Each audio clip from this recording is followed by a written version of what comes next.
교회를 한 5, 6년 전부터 완전히 공든탑을 무너뜨려서 새롭게 재창조한다는 심정으로 이야기를 드렸죠. 이제 단기적으로는 손해를 좀 볼 것입니다만 장기적으로는 대박 난다 그랬죠.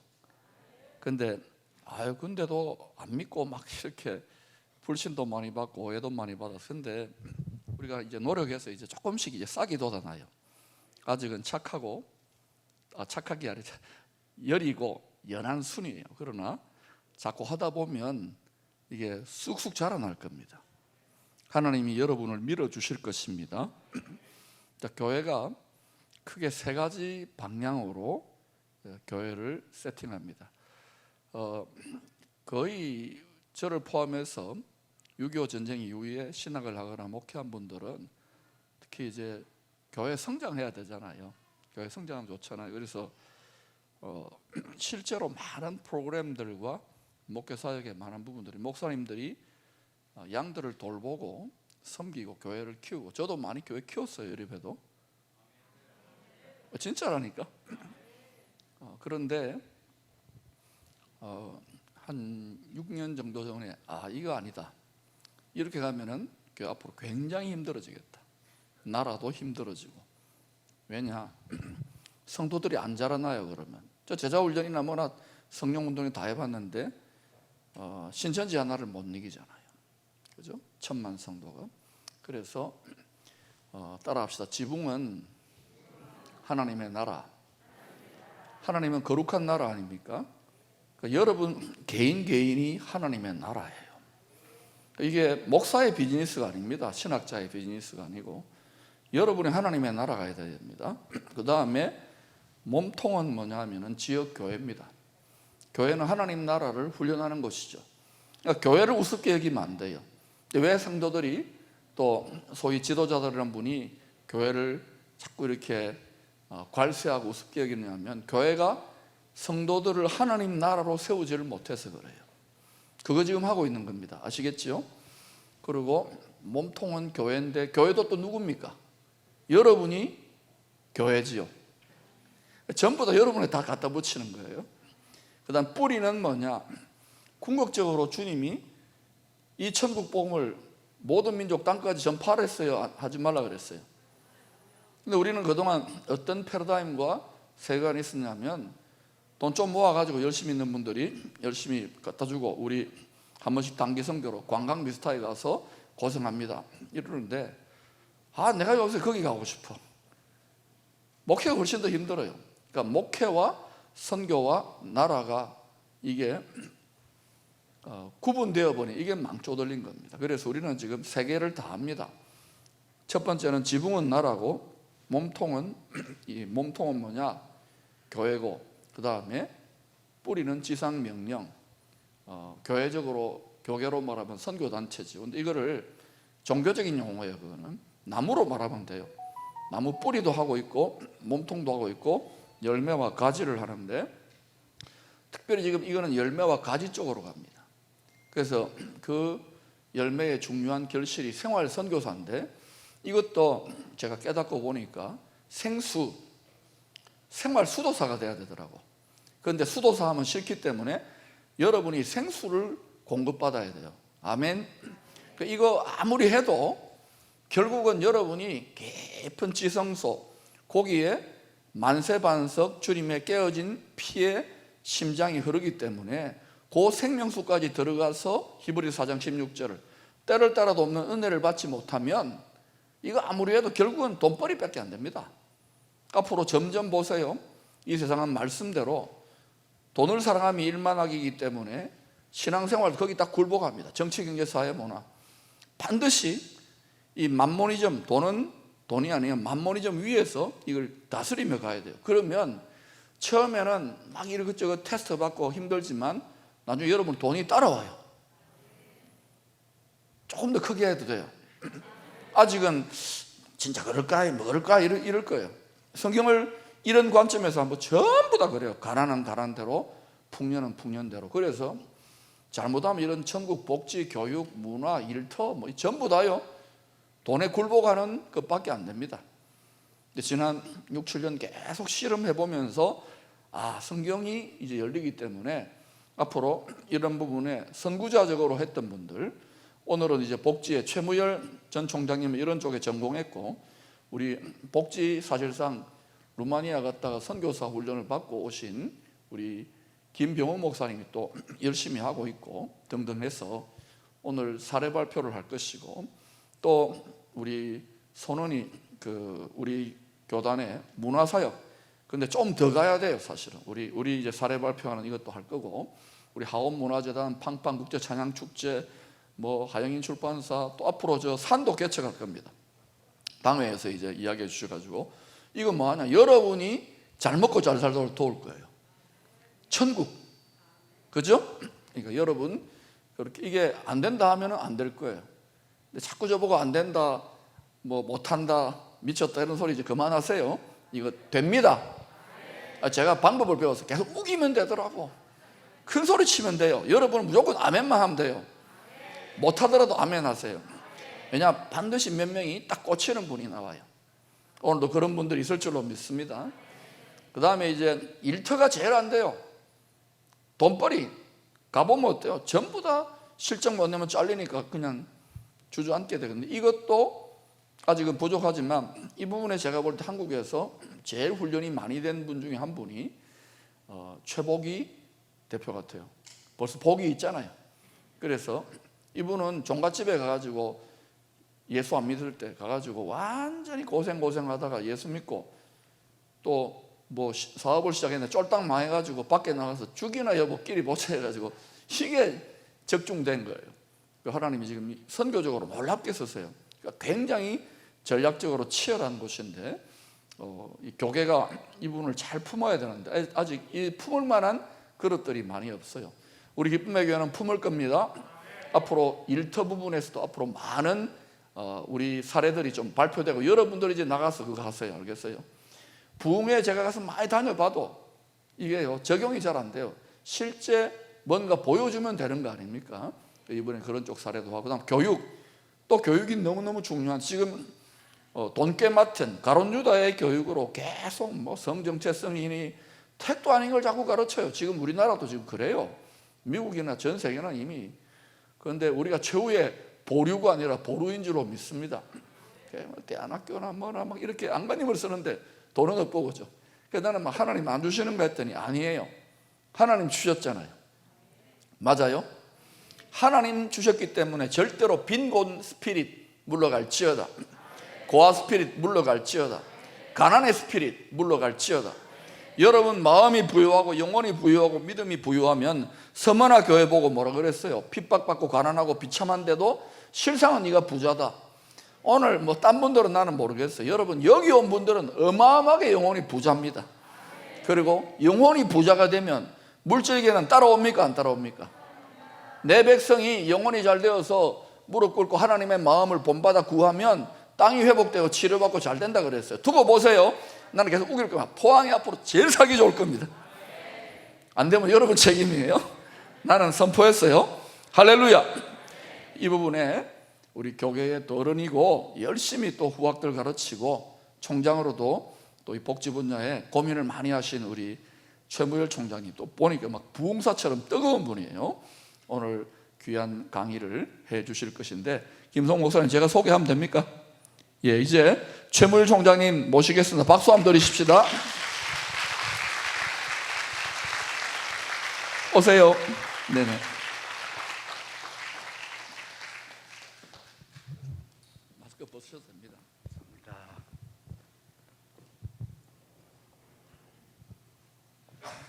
거리가 멀어서 마스크 좀 벗겠습니다. 괜찮죠? 그리고 제 이름이 최무열이죠. 최고로 무지무지하게 열이 많은 사람입니다. 그리고 열정이 많아서 아예 저고리를 좀 벗고서 시작하겠습니다. 괜찮죠?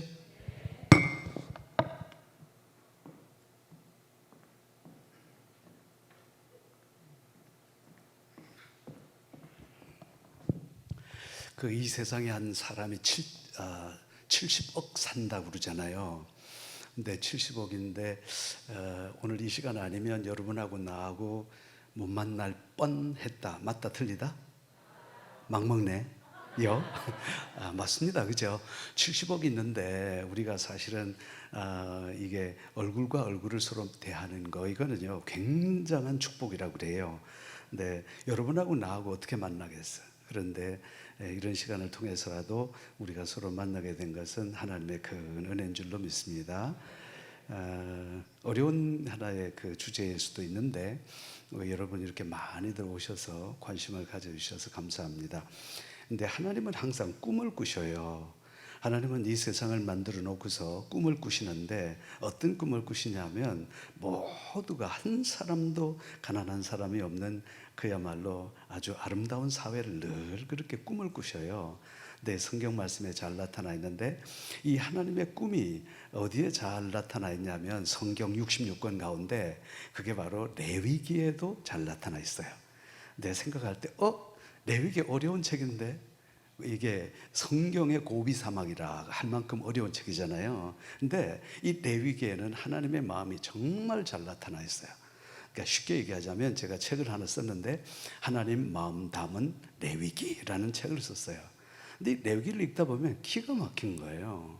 자, 레위기의 주제는 뭐냐면 내가 거룩하니 너희도 거룩하라. I am holy that you holy. 내가 거룩하니 너희들도 거룩해라. 그럼 이 하나님의 거룩이 레위기에는 세 가지로 나와요. 첫 번째는 뭐냐면 하나님에 대한 거룩, 두 번째는 자신에 대한 거룩, 세 번째 이웃에 대한 거룩 딱 나와요. 근데 놀랍게도 레위기 1장부터 10장까지는 하나님 앞에 우리가 어떻게 거룩해야 되냐 각종 제사가 나오죠. 11장부터 18장까지는 기가 막히게도 우리가 내가 하나님 앞에 어떻게 살아야 되냐 이게 딱 나와요. 19장부터 마지막까지는 이게 우리 공동체가 사회가 하나님 앞에 어떻게 거룩해야 되냐 이렇게 나와 있어요. 레위기 다시는 걱정하지 마셔요. 이것만 이해하면 끝나죠.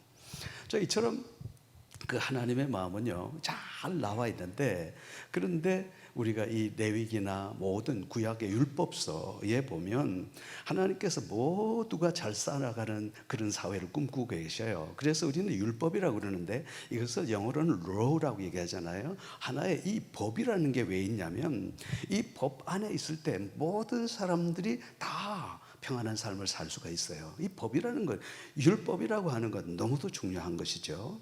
자, 그런데 우리가 오늘 이 율법에 대한 얘기를 엄청나게 할 수 있지만 그 가운데서도 특히 레위기 이 뒤편에 보면 레위기 마지막 후반부에 보면 우리 공동체가 잘 살아가는데 그것은 여러 가지 법칙이 있어요. 법칙이 있는데 그 가운데서 하나의 제도적인 장치들이 마련되어 있어요. 만약에 이 하나님의 말씀대로만 살아가면 정말로 이 땅에는 가난한 사람이 단 한 사람도 없는 사회, 이걸 하나님께서 꿈꾸신다니까요. 그럼 우리 생각할 때 아니 어떻게 사람이 살아가는데 거기서 가난한 사람이 단 한 사람도 없는 사회를 만들 수 있느냐, 이게 관건이에요. 근데 하나님께서 이스라엘 백성들에게 가서 가나안 땅을 점령하고 난 뒤에 너희들이 해야 될 법칙들을 쭉 말씀하시죠.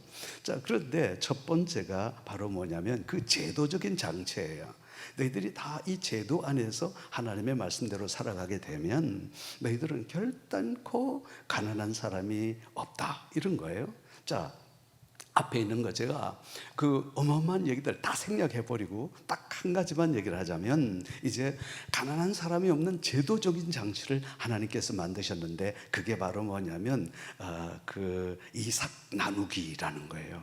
그게 뭐냐면 이런 거예요. 얘들아, 너희들이 준 내가 준 그 가나안 땅에 들어가거든. 너희들이 꼭 지켜야 될 것이 하나 있다. 그게 뭐냐면 너희들이 추수하거든. 그걸 다 먹지 말아라. 그 가운데 얼마를 남겨두면 바로 너희들 가운데서 가난한 자들이 와서 먹을 것이니라, 이렇게 말씀하고 있어요. 이스라엘 사회는요, 그 당시에는 엄청나게 전쟁이 많았어요. 그러면 전쟁에 참여했던 남자들이 사망하게 되면 곧바로 미망인과 그 자녀들은 사회적인 약자가 되는 거예요. 그러면 그때부터는 어마어마한 고통이 있을 수밖에 없는데 그때 하나님께서는 얘들아, 너희들이 추수를 하게 될 때에 가서 다 다 내가 준 것이니까 너희들은 한 귀통이 있는 그것만 남겨두라. 다 거두지 마라. 그러면 너희들 중에 있는 가난한 과부와 고아와 객들이 와서 그것을 먹게 되면 밥으로 인해서 먹고 살 것이 없는 사람이 하나도 없는 사회가 된다. 하나님께서 말씀하신 거죠. 실제로 이스라엘 백성들은 하나님의 약속을 지켰어요.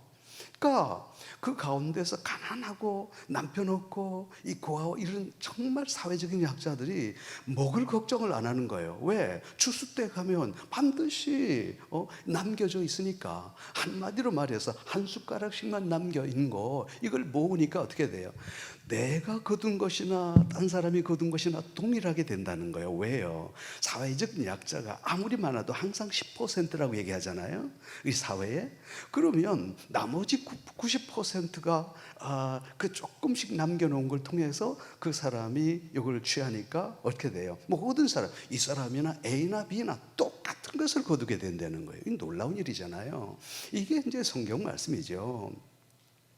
제가 이제 아주 제가 간증은 아니고 저도 이제 조금 여기에 대해서 제가 마음속에 깊이 남아 있는 게 있는데, 우리 당시에 제가 55년생이니까 6.25 전쟁 끝나고 2년 뒤 태어났잖아요. 그 당시에 고통당하지 않는 사람은 없어요. 다 어렵게 자라났어요. 그리고 우리 주위에서 참 어렵게 자라는 사람이 많은데 나도 그 중에 한 사람으로서 저는 어릴 때부터 보육원에서 자라났거든요.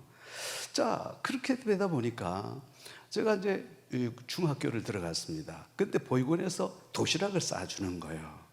근데 그 당시에는요, 이 보육원의 도시락 진짜 치명적이었어요. 왜냐하면 쌀이 나오는데 이 쌀이 3년 묵은 4년째 되는 쌀이 보육원으로 들어왔어요. 왜 그러냐면 굴량미라고 그래요. 굴량미.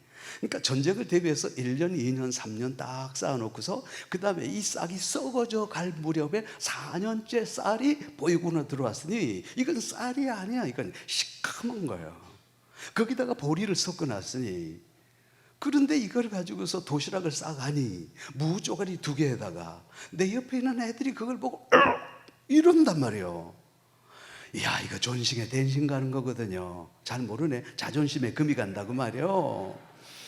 그걸 어떻게 먹겠어? 그러니까 이제 우리는 너무 자존심이 상해서 이 도시락을 그다음에 이불 속에 쑥 집어넣고 가서 나중에 학교가 끝나고 와서 그 도시락을 먹곤 그랬어요.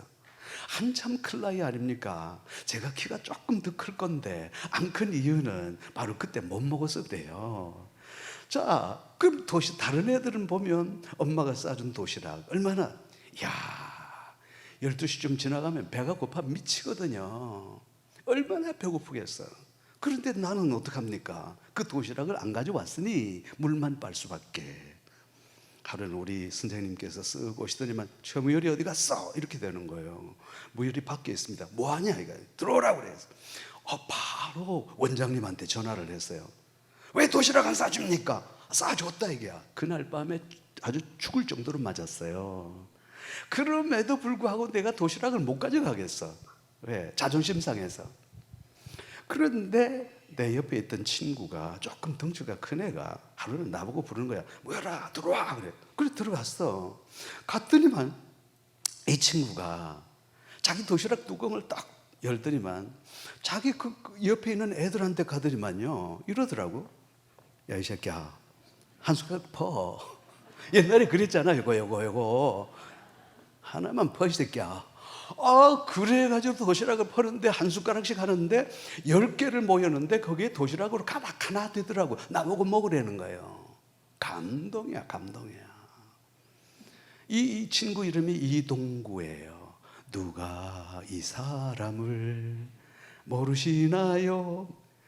내 인생에 있어서 이동구라고 하는 이름을 죽어도 잊지 못하겠는 거예요. 나한테 그렇게 해준 고마운 친구예요. 나는 그것을 바라보고 몰랐어요. 그런데 제가 이제는 신학을 하고 목사가 되고 교수가 되고 난 다음에 성경을 연구하는데 깜짝 놀랄 사실이 이게 바로 성경에 있더라는 거예요.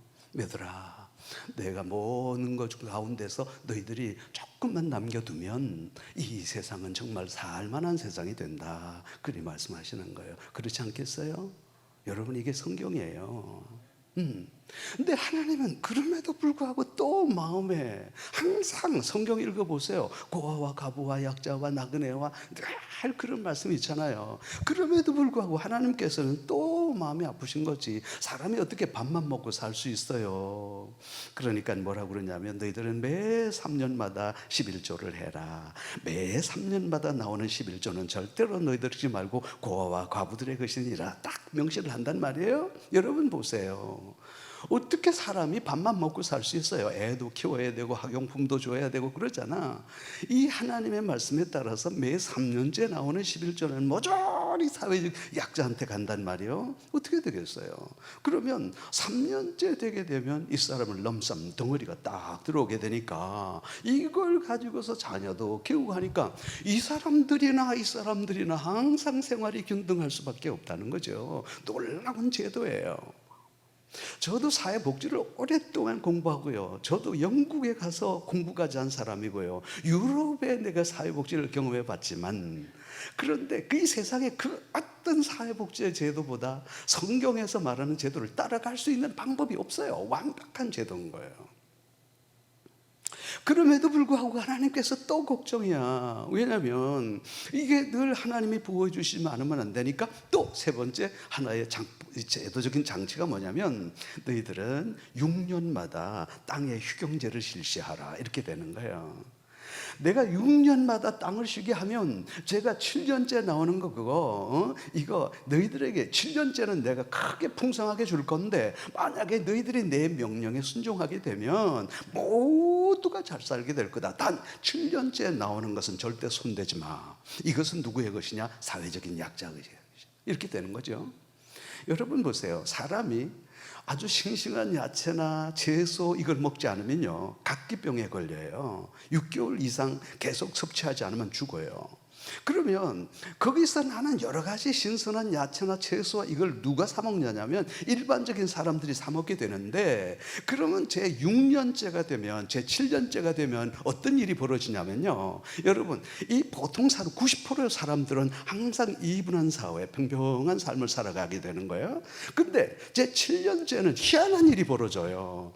그런데 사회적인 약자들은 약자의 삶을 살 수밖에 없어요. 그런데 쭉 하고서 삶이 떨어졌다가 7년째는 쭉 하고 올라갔다가 7년째 또 쭉 떨어졌다가 7년째는 또 쭉 하고 올라갔다가 이게 업앤다운 업앤다운 하면서 이 사회는 항상 균등한 삶을 유지해 나가는 거예요. 이게 성경에서 말씀하시는 거죠.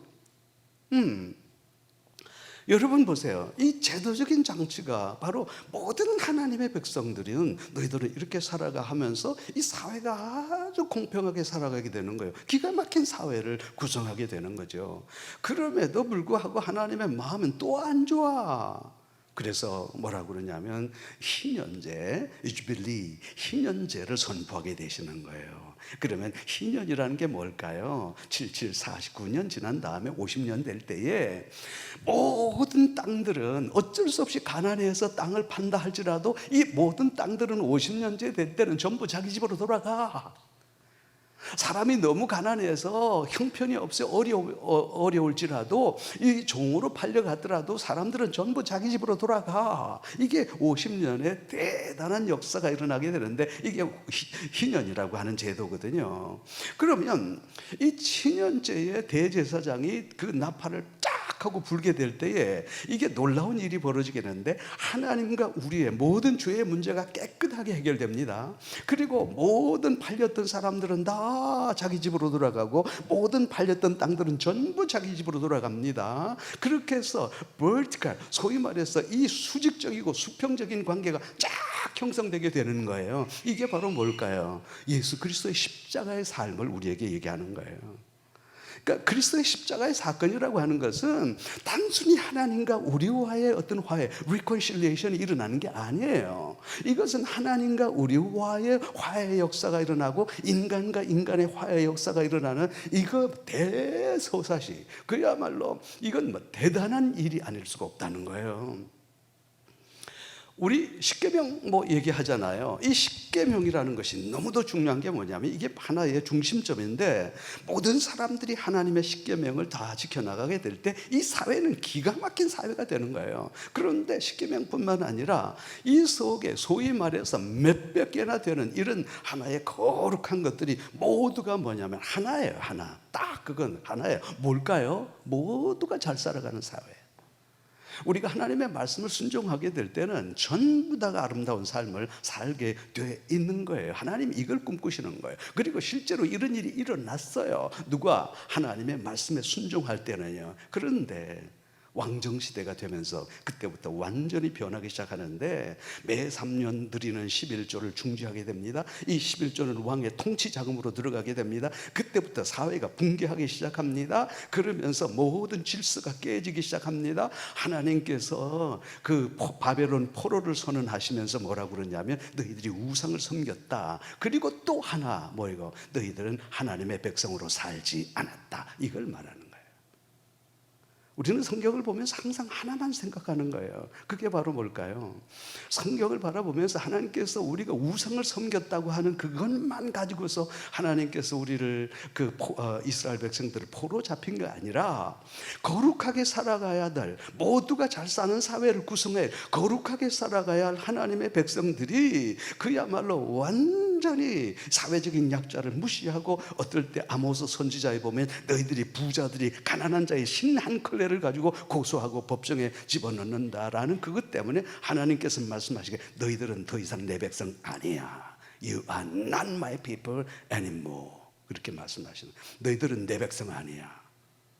나의 거룩함을 나타내지 않는 너희들은 내 백성 아니야. 너희들은 포로 잡혀가야 돼. 여러분 이게 성경이에요. 이 구약 성경이에요. 우리는 항상 구약 성경을 보면서 어떤 생각을 하게 되냐면요. 이래요.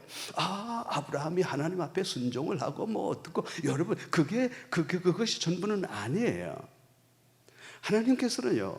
우리의 삶에 대해서 굉장한 관심을 갖고 계십니다. 그래서 특별히 그 시대에 고난받는 여성들에 대한 그런 법률들이 그야말로 신명기 출애굽기 할 거 없이요 어마어마하게 인권에 대한 얘기들이 어마어마하게 들어가 있는 거예요. 심지어 뭐까지요? 동물 보호까지 하나님께서 관심을 갖는다고 말이에요. 예를 들어 볼까요? 얘들아, 너희들은 산에 올라가거든. 새가 알을 품고 있다고 하자. 그런데 하나님의 백성들은 그 둘 중에 다 먹지 마라. 한국 사람들은 꽁 먹고 알 먹고 한대더라. 그런데 하나님의 백성은 그렇게 하지 않아라. 너희들이 꽁을 먹든지 알을 먹든지 하나를 먹어야 돼. 그래야 생태계 돌아가는 법이야. 놀랍지 않아요? 너희들이 말이야 양을 잡을 때 절대 엄마의 젖에 삶지 마. 이방인들은 엄마의 젖에 삶는데 하나님의 백성들은 그렇게 하는 게 아니에요. 여러분 하나님께서 양 한 마리에도 관심을 갖는 그런 복지의 하나님이심을 우리 알아야 돼요. 근데 성경을 바라보게 될 때 항상 말이죠 영적이고 구석서적이고 뭐가 어떻고 여러분 그것만이 전부인 양 우리 생각하는데 그건 성경을 잘못 보는 거예요. 한참 잘못 보는 거예요. 하나님 그런 분 아니에요. 하나님은 우리의 삶을 떠나서 존재하시는 그런 분이 아니거든요. 하나님은 꿈을 꾸셔요. 어떤 꿈을 꾸시냐면 끊임없이 꿈꾸는데 내 백성들이 내가 지은 내 백성들이 이 땅 살면서 가난한 사람이 단 한 사람도 없는 사회가 되었으면 좋겠다. 그 꿈은 하나님 포기하지 않으셔요. 주님 오실 때까지요. 여러분 이걸 아셔야 돼요. 포로시가 끝나고 우리 주님께서 이 땅에 오셨습니다. 그리고 나서 주님께서 말씀하시기를 뭐라고 말씀하실까요? 예수님께서 오셔서 예수님 오셔서 자기가 오신 목적을 명확하게 말씀을 하시죠. 그 명확하게 말씀하시는데 마태복음에 보면 이게 아주 잘 나와 있죠. 마태복음 제가 한번 읽어볼게요. 그래서 보면 특별히 4장에 보니까 23절에 예수께서 온 갈릴리에 두루 다니사 그들의 회당에서 가르치시며 천국 복음을 전파하시며 백성 중에 모든 병과 모든 약한 것을 고치시니 그렇게 되어 있는데 9장으로 가서 진짜 글자 하나 틀리지 않고 똑같은 말씀을 그렇게 하셔요. 한번 들어보셔요. 예수께서 모든 도시와 마을에 두루 다니사 그들의 회당에서 가르치시며 천국 복음을 전파하시며 모든 병과 모든 약한 것을 고치시니라 딱 이렇게 돼 있어요. 오늘 마태는 예수님께서 오셔서 예수님의 사역을 딱 세 가지로 이렇게 규정을 합니다. 첫 번째는 뭐냐면 천국 복음을 전파하시고 제자들을 가르치시고, 세 번째 모든 병든 자들과 약한 자들을 고치시니라. 딱 세 가지예요. 이것은 바로 뭐냐면 예수님의 사명일 뿐더러 교회의 사명이에요. 교회의 사명은 첫 번째는 뭐냐면요, 주의 복음을 전거하는 거예요. 캐리구마라고 그래요. 두 번째는 주께서 그의 제자들을 가르치시고 양육하시고 디다케, 가르침이에요. 교회는 끊임없이 제자들을 양육해야 되는 거예요. 세 번째는 예수님 뭐라고 그랬냐면 모든 약한 자들과 병든 자들을 고치시니라. 디아코니아, 이렇게 얘기를 하고 있어요. 자, 이것은 예수님의 사역 가운데 어느 한 변수도요 절대로 무너뜨릴 수가 없어요. 교회의 사명 가운데 어느 한 변수를요 절대로 무너뜨릴 수가 없어요. 이 세 가지는 하나의 축이고 핵심적인 거예요. 첫 번째는 뭐냐? 복음을 전하는 거예요. 이건 반드시 해야 돼요. 교회는 끊임없이 양육하고 그리고 교육해야 되는 거예요. 교회는 끊임없이 우리 사회의 대사회를 함께 가고 사회의 아픔을 함께 하고 치료하는 그런 하나의 이 세 가지의 구성, 이건 절대 변할 수 없는 소위 말해서 essential fact예요. 이게 만약에 이게 무너지면 안 된다고 말이에요. 그래서 유명한 구약학자인 크리스토퍼 라이트라는 사람이 있어요. 이 사람은 바로 예수님의 사역을 이런 하나의 세 개의 변수를 얘기하는 거예요. 이것을 variation이라고 하는데요, 이렇게 얘기합니다. 조금 제가 영어를 써서 미안한데, if one variation among the three variation is collapse, all variation collapse simultaneous, 이렇게 얘기했어요. 만약에 예수님께서 말씀하신 이 세 가지 변수 가운데 한 개의 변수가 무너지게 되면 모든 변수가 왕창 무너지게 된다는 거예요.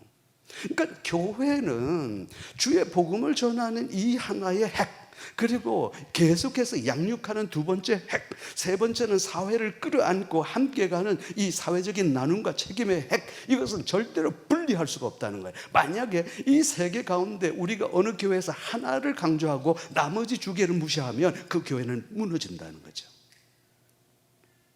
만약에 어떤 교회는 양육에 대해서만 관심을 갖고 이 두 개의 변수를 무시하게 되면 무너진다는 거예요. 근데 대부분의 교회는 소위 말해서 캐리구마 열심히 잘해요. 두 번째는 디다케 열심히 잘해요. 세 번째는 우리가 사회적인 책임과 함께가는 이것은 디아코니아는 교회의 사명이 아니라고 아예 단정을 해버리는 거예요. 이게 한국교회의 문제예요.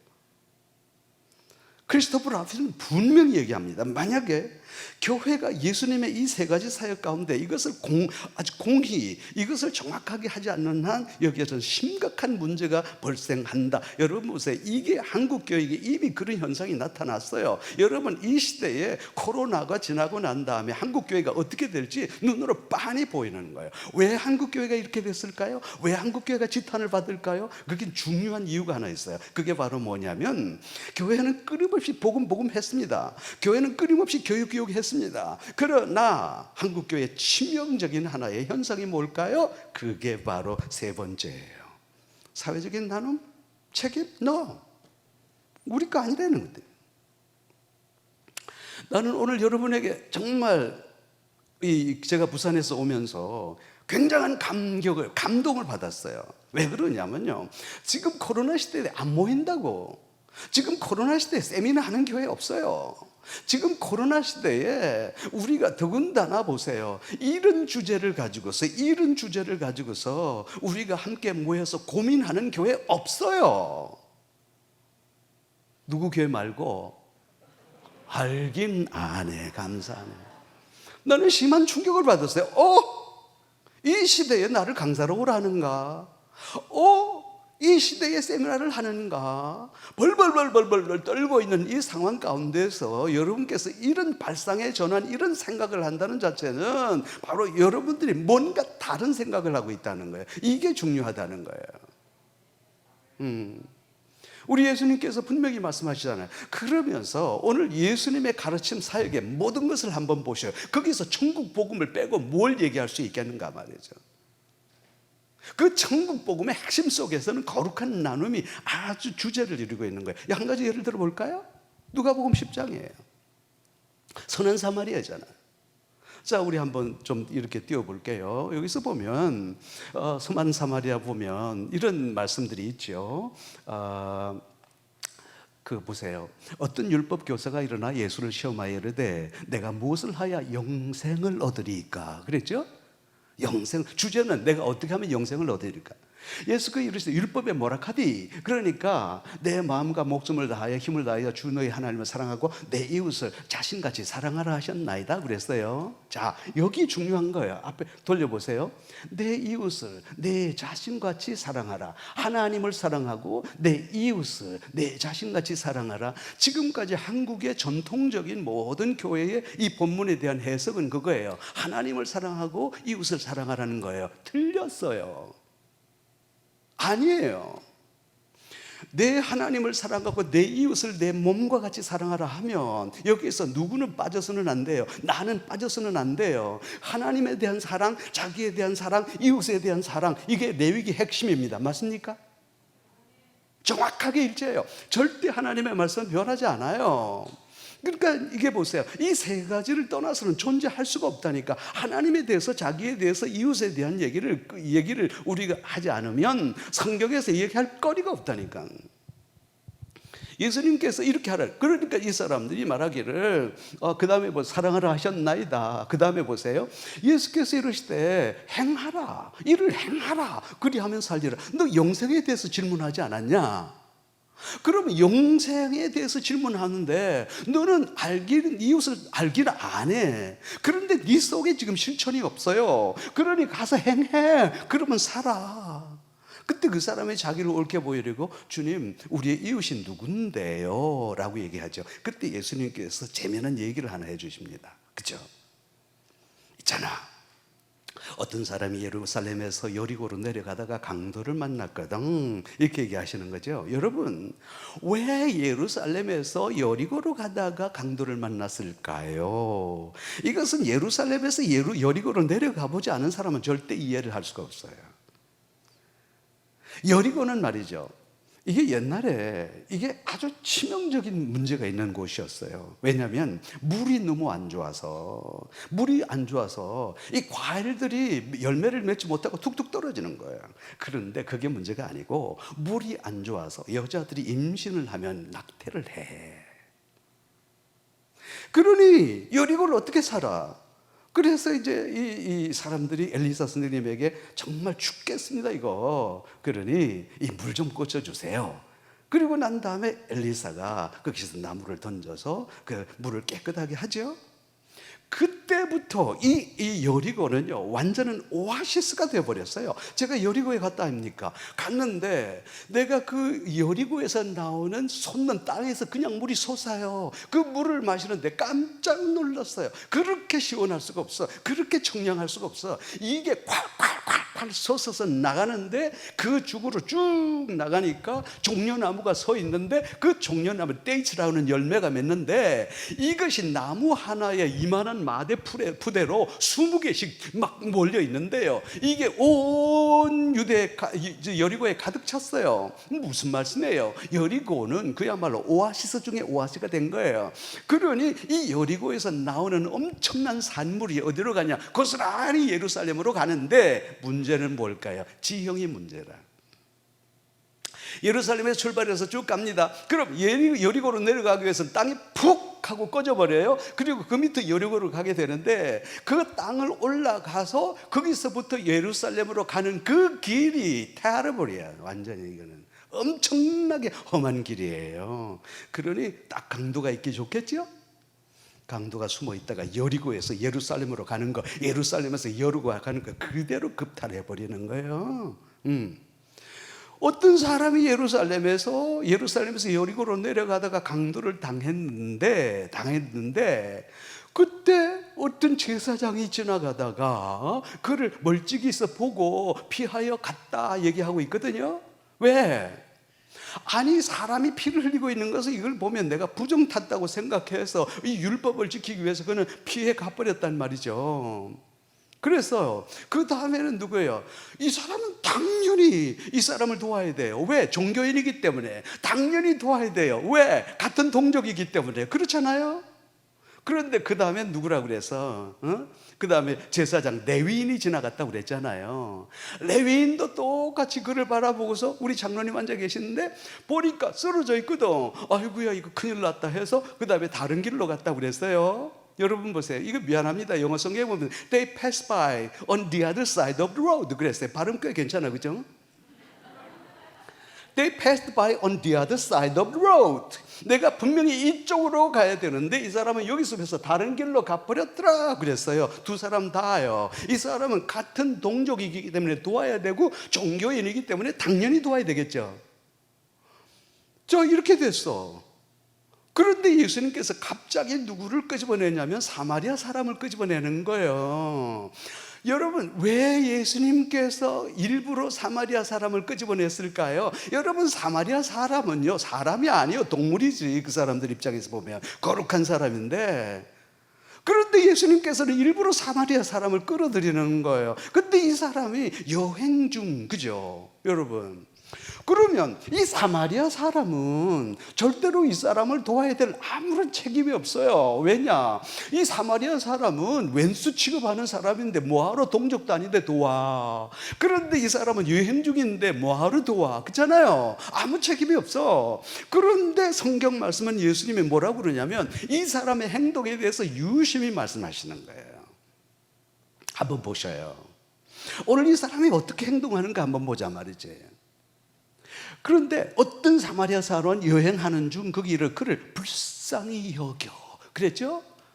이만큼 장로님이 계신데 그 사람이 쓰러져 있으니까 불쌍히 여겨 그랬어요. 아까 레위인 제사장 불쌍히 여겼다 하는 말이 없어요. 근데 불쌍히 여기다는 말이 이게 기가 막힌 단어입니다. 스플랑크니조마이. 그 사람의 심장과 내작이 뒤집어져 버렸단 말이에요. 예수께서는 불쌍히 여기시다는 말을 성경에 굉장히 많이 사용하는데요, 이 불쌍히 여기다는 말을 한 번도 변함이 없이 계속 스플랑크니조마이라는 말을 써요. 이게 바로 뭐냐면 그의 모든 인테스틴, 그 속에 있는 내장과 모든 것이 뒤집어져 버렸다 이 말이에요. 그만큼 불쌍히 여겼다는 거예요. 일단은 자, 그것도 보세요. 그 뒤에 보십시다. 어떻게 얘기할 수 있을까요? 불쌍히 여겨 가까이 가서, 그렇죠? 아까 두 사람은 같은 동족이고 같은 제사장이고 같은 종교이면서도 그들은 다른 길로 가는데 they passed by on the other side of the road에서 도망가 버렸는데 이 사람은 그에게 가까이 갔다고 그랬어요. 그렇죠? 멀찍이 있는 게 아니에요. 가까이 가서 보세요. 기름과 포도주를 그 상처에 싸고, 그죠? 기름과 포도주를 붓고 상처를 싸매고. 여러분에게 제가 질문합니다. 붕대 가져갔을까요? 붕대 가져갔을까요? 봤어? 붕대 가져갔나요? 그러면 이 사람이 어떻게 행동했다는 거예요? 자기 옷을 찢었다는 말 아닙니까? 그래 안 그래요? 자기 옷을 찢었다 그 말입니다. 이 얘기는요, 가서 포도주를 가지고서 일단 상처를 치유해야 될 거 아닙니까? 그러니까 붕대가 없으니까 자기 옷을 찢었다고 말이거든요. 자기 옷을 찢어가지고 아따 이게 가만두면 되면 될 건데 왜 계속 없애노? 그 본문을 갖다가 자기 짐승에 태워, 그렇잖아요. 자기 짐승에 태워 내 자영을 태워가지고서 주막으로 데려갔다. 어디로 데려갔다는 말입니까? 병원으로 데려갔다는 말씀 아닙니까? 누구 자가용으로? 내 자가용에 태워서 그 사람을 데리고서 병원으로 데리고 갔단 말이에요. 그런데 그 이튿날 이게 또 충격이라니까. 이게 또 충격이라니까. 그러면 어떻게 돼? 이 사람하고 같이 그날 밤을 보냈다 안 보냈다? 봤어?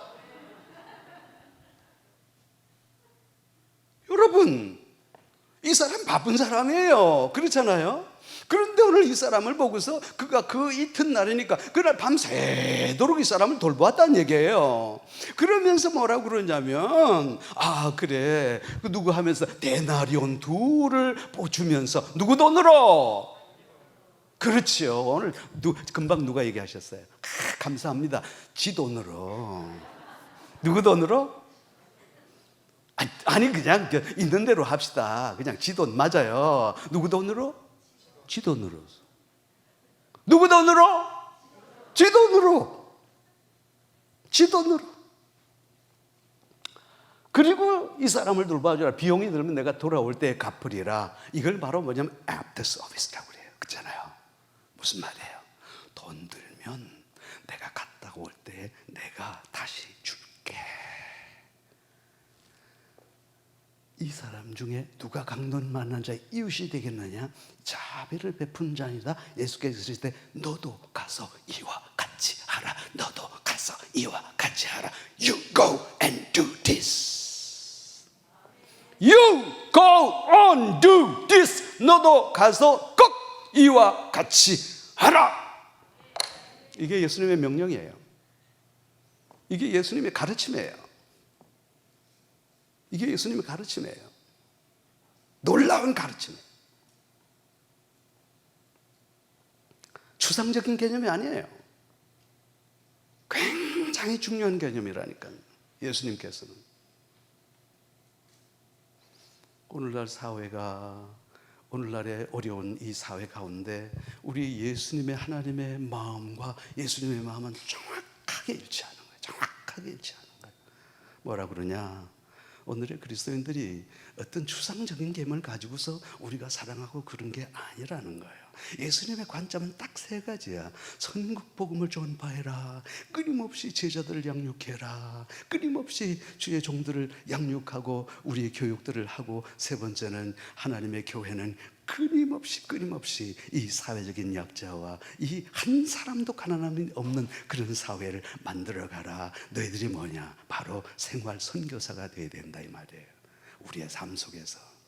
바로 뭐냐면 내가 성령 받고 내가 성령 안에서 역사하는 거 좋다 이거예요. 그런데 중요한 것은 이것이 전부는 아니라고 하는 말이에요. 여기에 대한 열매가 있어야 된다는 거예요. 구체적으로 우리 그렇게 살아드려야 된다는 거예요. 그걸 요구하시는 거지. 우리는 너무 철학적이라니까. 너무 철학적이다. 성경하고 어쩌면 아무 상관없는 삶을 산다니까. 나는 오늘 너무 행복해요. 나는 너무 기쁘다고.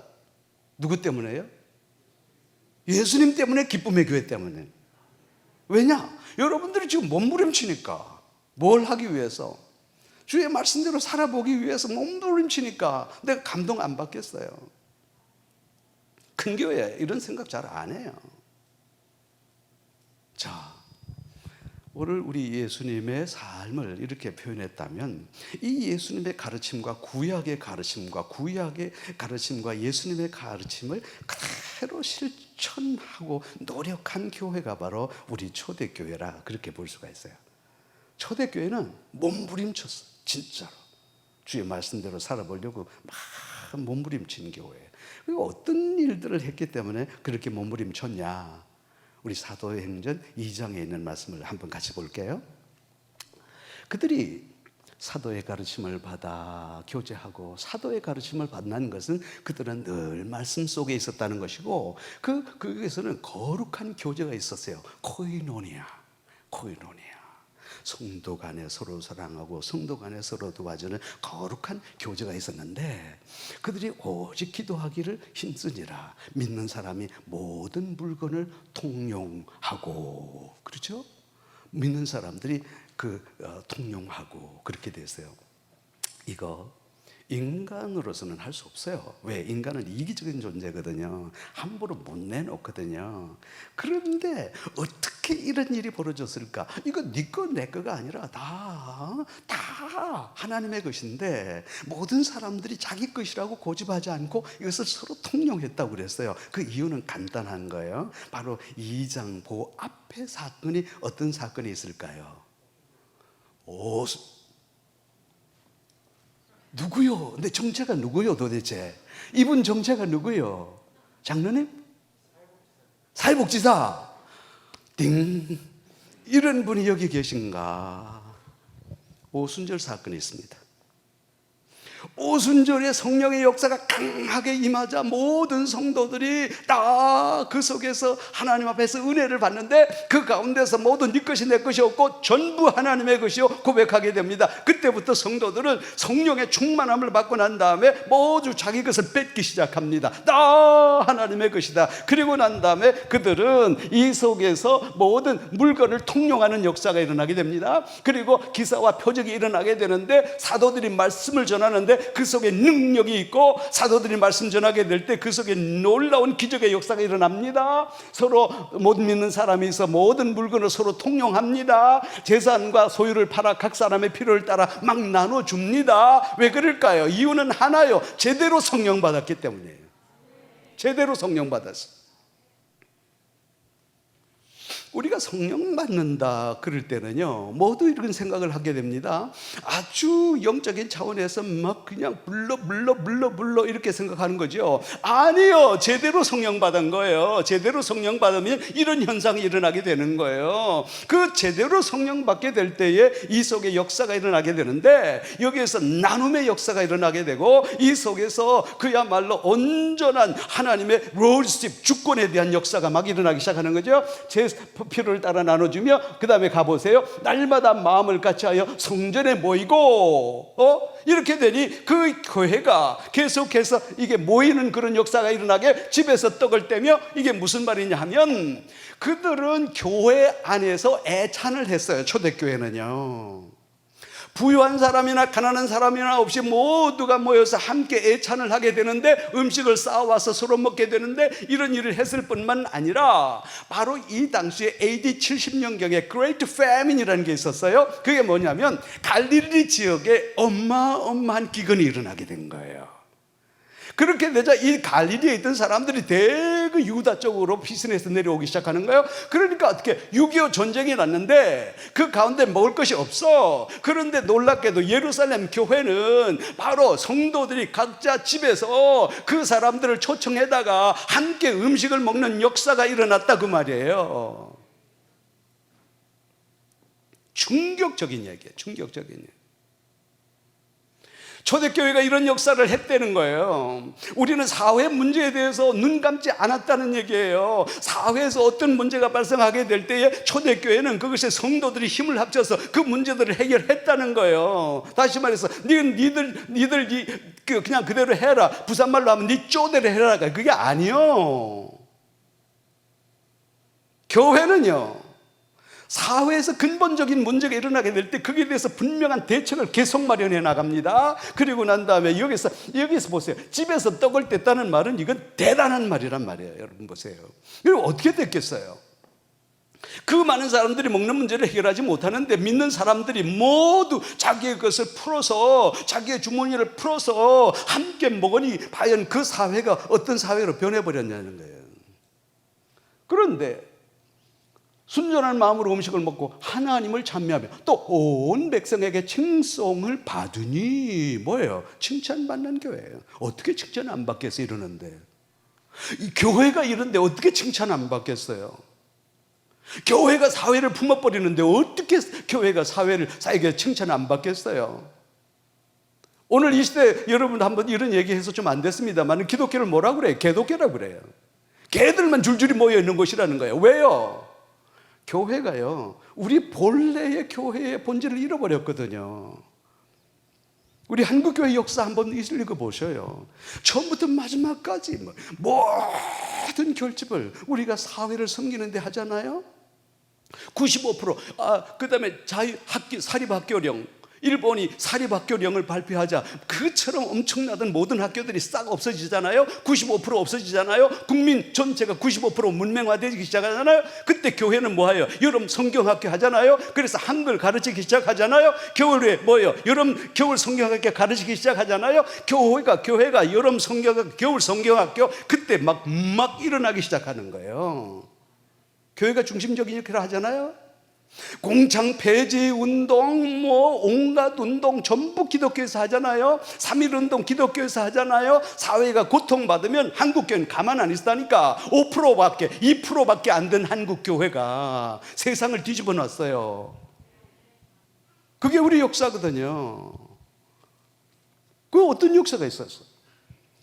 온 백성에게 칭송을 받으니 주께서 구원받는 사람을 날마다 더하겠느니라. 이게 중요한 거예요. 왜 그러냐면요, 사람들이 감동해서 주의 교회로 몰리는 것이 아니고 주께서 구원받는 사람을 날마다 더하게 하신다면, 무슨 말씀인가 하면 교회가 교회다우니까 사람들이 감동을 받아서 교회 오는 게 아니고, 교회가 교회다우니까 주께서 감동해서 그 교회에 부흥시켜 주시더라, 그 말이에요. 어마어마한 얘기 아닙니까? 어마어마한 얘기 아닙니까? 교회가 교회다우니까, 교회가 말씀에 쓰고 그 본질을 향해서 끊임없이 도전하게 되니까 주께서 구원받는 사람을 날마다 더하게 하셨다, 이렇게 되는 거예요. 그러면 이런 현상들이 과연 그 시대만 있었고 오늘 이 시대는 없단 말씀입니까? 아니요. 그 시대나 이 시대나 변하는 것은 하나도 없어요. 똑같아요. 교회가 교회다우고, 교회가 진정 고민하고, 교회가 과연 우리가 어떻게 해야 할까 고민하게 되면, 이 고민하는 것을 실천하게 되면 그 하나님께서 역사하셨던 그 하나님께서 오늘 이 시대도 동일하게 우리에게 역사하는 줄로 믿습니다. 나는 확실히 믿습니다. 다른 모든 교회는 남 몰라라 할 수 있어요. 근데 오늘 제가 얘기했잖아요. 여러분은 지금 고민하시거든요. 이 교회 고민하시거든요. 고민하지 않는 교회는요, 그건 망하는 거예요. 이 코로나 시대에 고민하는 교회만이 생존할 수 있어요.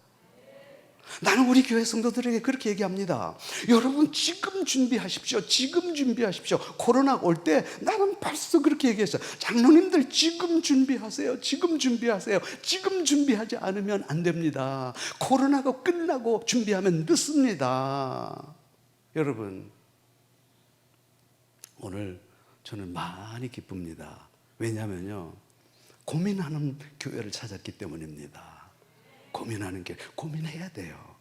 그럼 어떻게 고민해야 될까요? 어떻게 하면 교회가 교회다울까? 과연 우리가 이거 잘하는 일일까?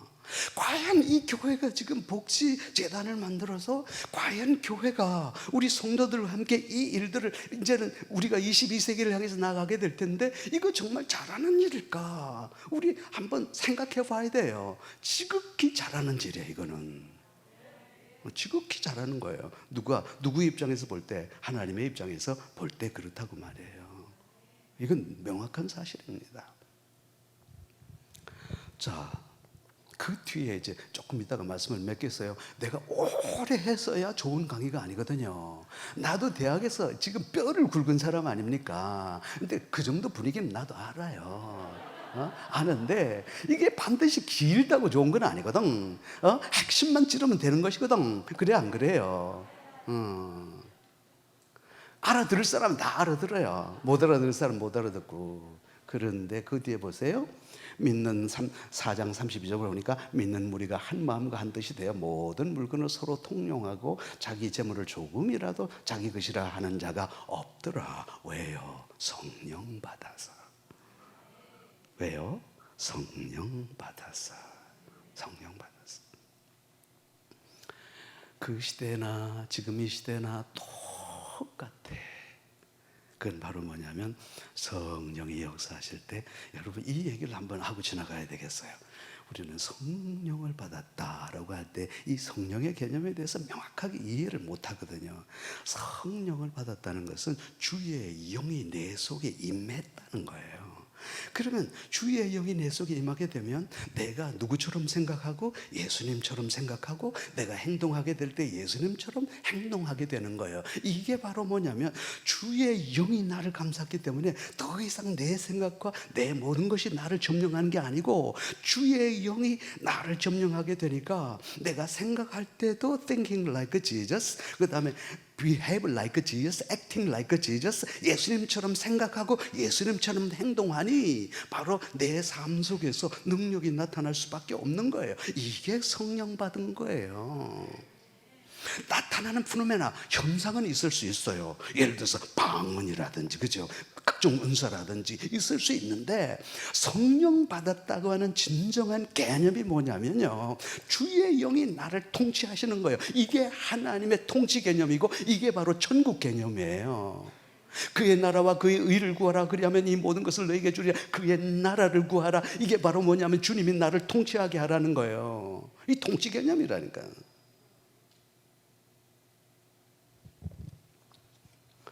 서로 통용하고 자기 재물을 조금이라도 자기 것이라 하는 자가 없더라. 어떻게 이런 현상이 일어날 수 있을까? 있을 수 있다 이 말이에요.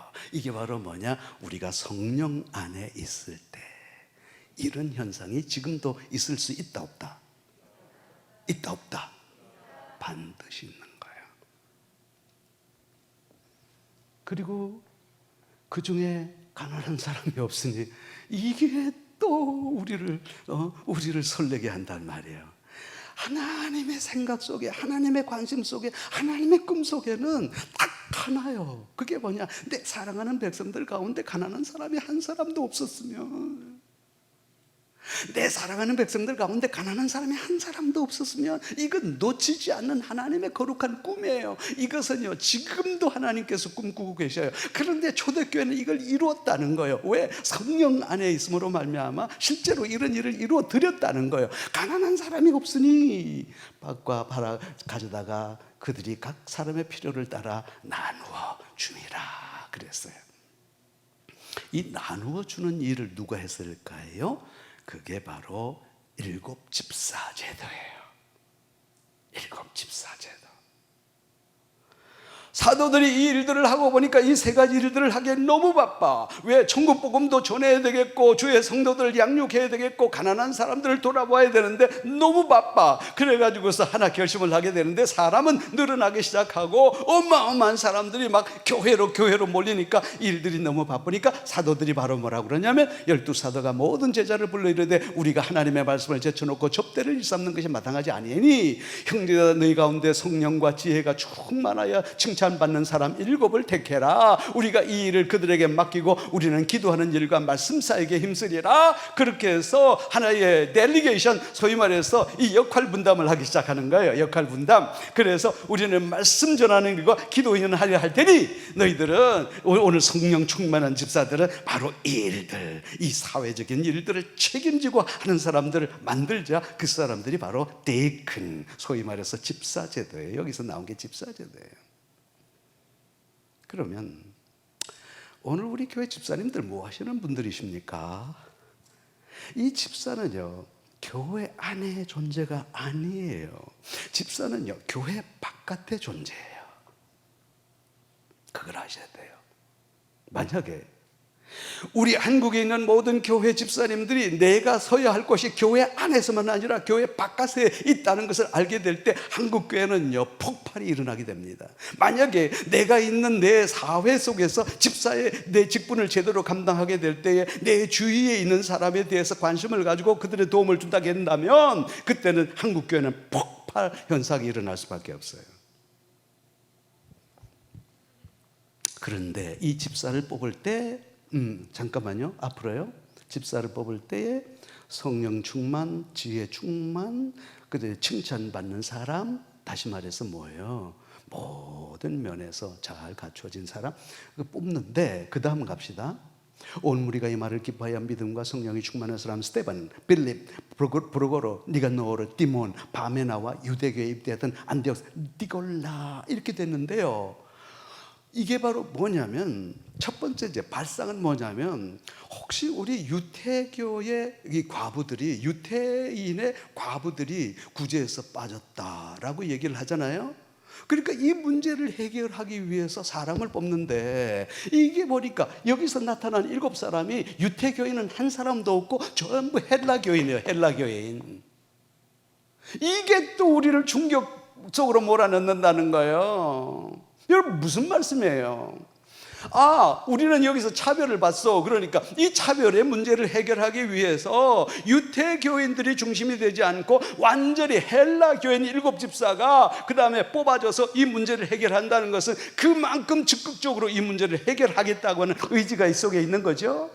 매사에 이랬어. 뭐가요? 초대교회 매사가 이랬어. 매사가 생각하는 것이 그렇게 되자 하나님의 말씀이 점점 왕성하여 예루살렘에 있는 제자의 수가 더 힘이 많아지고 한 제사장의 무리도 이 도에 복종하는 그런 역사가 있었다라고 역사가는 분명히 기록하고 있는 거예요. 이건 역사예요. 팩트예요. 팩트.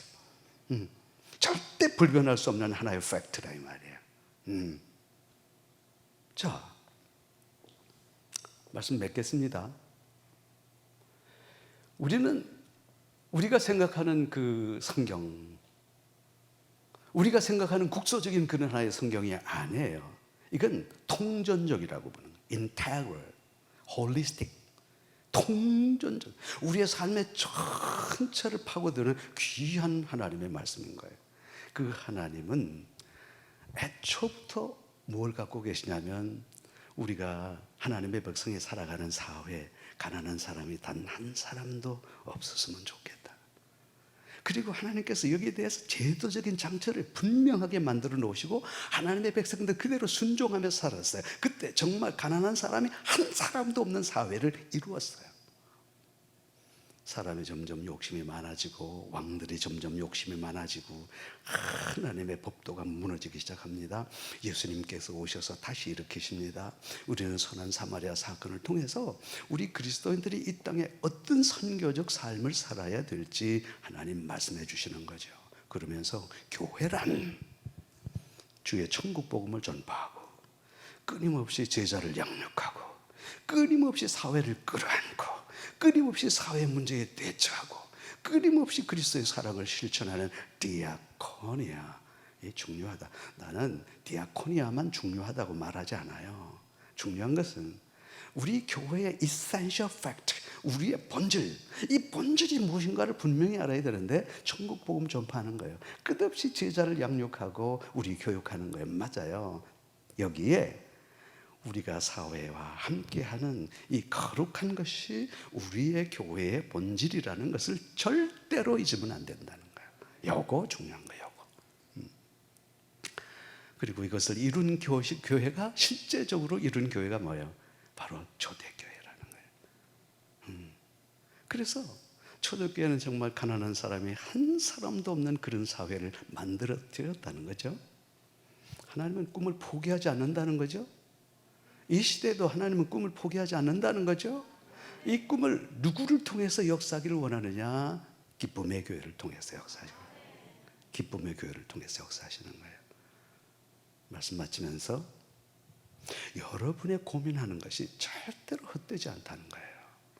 지금 여러분들이 고민하는 이 문제, 이거 굉장한 문제라는 거예요. 왜 그럴까요? 다른 사람들 고민 안 하거든. 다른 사람들은 끝까지 이렇게 도전 안 하거든요.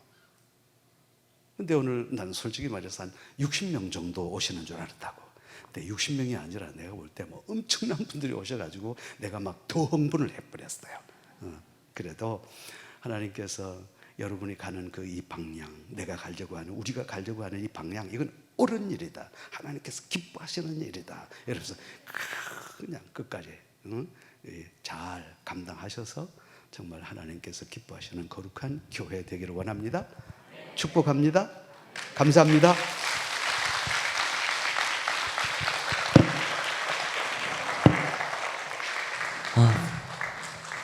총장님 귀하신 강의 너무 감사합니다. 우리 뜨거운 박수로 다시 한번. 총장님, 저희가 부탁드릴 게 있는데요. 제가 지금부터 사례 발표, 저희 교회에서 하는 사례 발표를 2가지 할 거예요. 총장님께서 앞자리에서 한번 들어주시고 우리가 어떻게 잘하고 있는지 혹은 또 원할 것이 있는지 한번 평가해 주시면 감사하겠습니다. 여러분 우리 옆에 있는 분들과 한번 인사해 볼까요? 자, 너는 가서 그와 같이 하라.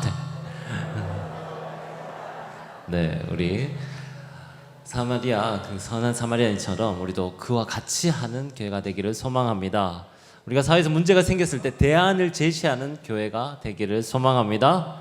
우리 기쁨의 교회가 포항 땅을 뒤집는 교회, 세상을 품는 그런 교회, 계속해서 끊임없이 고민하는 교회가 되기를 소망합니다. 우리 사례 발표자께서 앞에 나와 주시고요. 저희 이제 앞으로 2가지 사례 발표를 할 텐데요. 10분씩 짧게 발표를 합니다. 10분이 넘어가면 우리 빨간불이 들어오면서 멈추게 되니까요.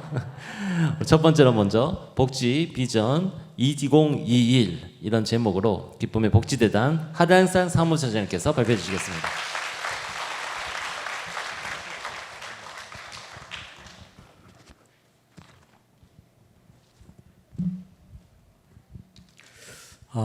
반갑습니다. 여러분, 이 시간에 정말 여기 자리에 앉아 있기가 쉽지 않을 텐데 여러분 정말 존경스럽습니다. 저는 사실 이 자리에 설 만한 그런 뭐 학식이나 또 그런 전문가도 아닙니다. 신학을 한 것도 아니고 또 복지사 자격이 있는 것도 아닙니다. 한마디로 야매 복지사입니다. 야매 복지사가 진짜 배기 복지사들 앞에서 복지가 뭔지 또 뭐 복지를 어떻게 하고 있는지 앞으로 복지를 어떻게 하겠다 이런 걸 지금 이야기해야 되는데 상당히 좀 아이러니할 겁니다. 그런 앞에서 우리 정말 목사님이시고 또 전 부산장신대 총장님이신 우리 정말 강사님께서 좋은 왜 복지를 해야 되는지 이미 성경적인 것을 다 풀었기 때문에 지금 이 시간은 또 제 다음에 우리 김병호 목사님이 전문가예요. 그것도 전문가가 앞에 뒤에 있기 때문에 저는 잠시 여러분들 쉬어간다, 양념적인 시간이다 이렇게 생각하시고 PPT 중심으로 제가 최대한 빠른 속도로 한번 해보겠습니다. 자, 지금 PPT 올려주시고 바로 계속 PPT를 비춰주시면 되겠습니다. 복지 내가 곧 생명의 떡이니라. 이 말씀 속에 앞에서 말씀하신 모든 내용과 그리고 저희 기쁨의 복지재단의 정체성 앞으로 어떻게 해나갈 것인지 거기에 분명히 들어있습니다. 다음 띄워주세요. 네. 본론으로 들어가기 전에 우리 기쁨의 교회의 스토리를 좀 보겠습니다. 항공모함 전단입니다. 살 비축 창고 사진입니다. 항공모함은 사실 배 한 척이 아니에요. 항공모함 한 척이 아니고 전단을 이룹니다. 전단. 어선들도 선단을 이루어서 고기잡이를 하거든요.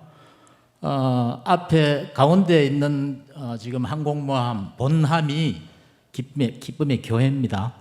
그리고 제일 앞에 호위함 이게 기쁨의 복지재단이에요.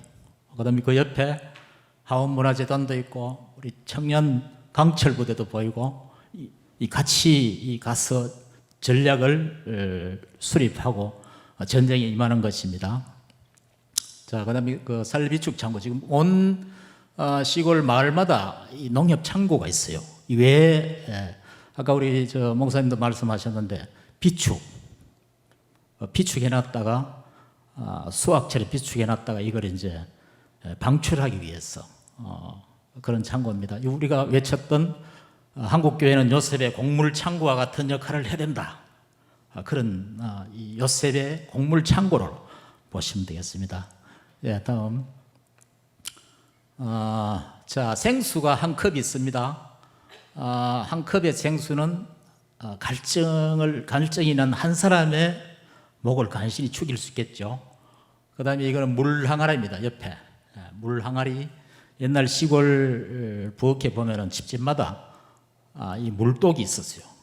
엄마들이 아침 일찍 그 동네 우물물에 가서 물을 길에다가 가득 부어 놓으면은 이 물을 먹고 마시기도 하고 온 가족들이 아주 요긴하게 쓰는 물 항아리입니다. 그 밑에 우물입니다.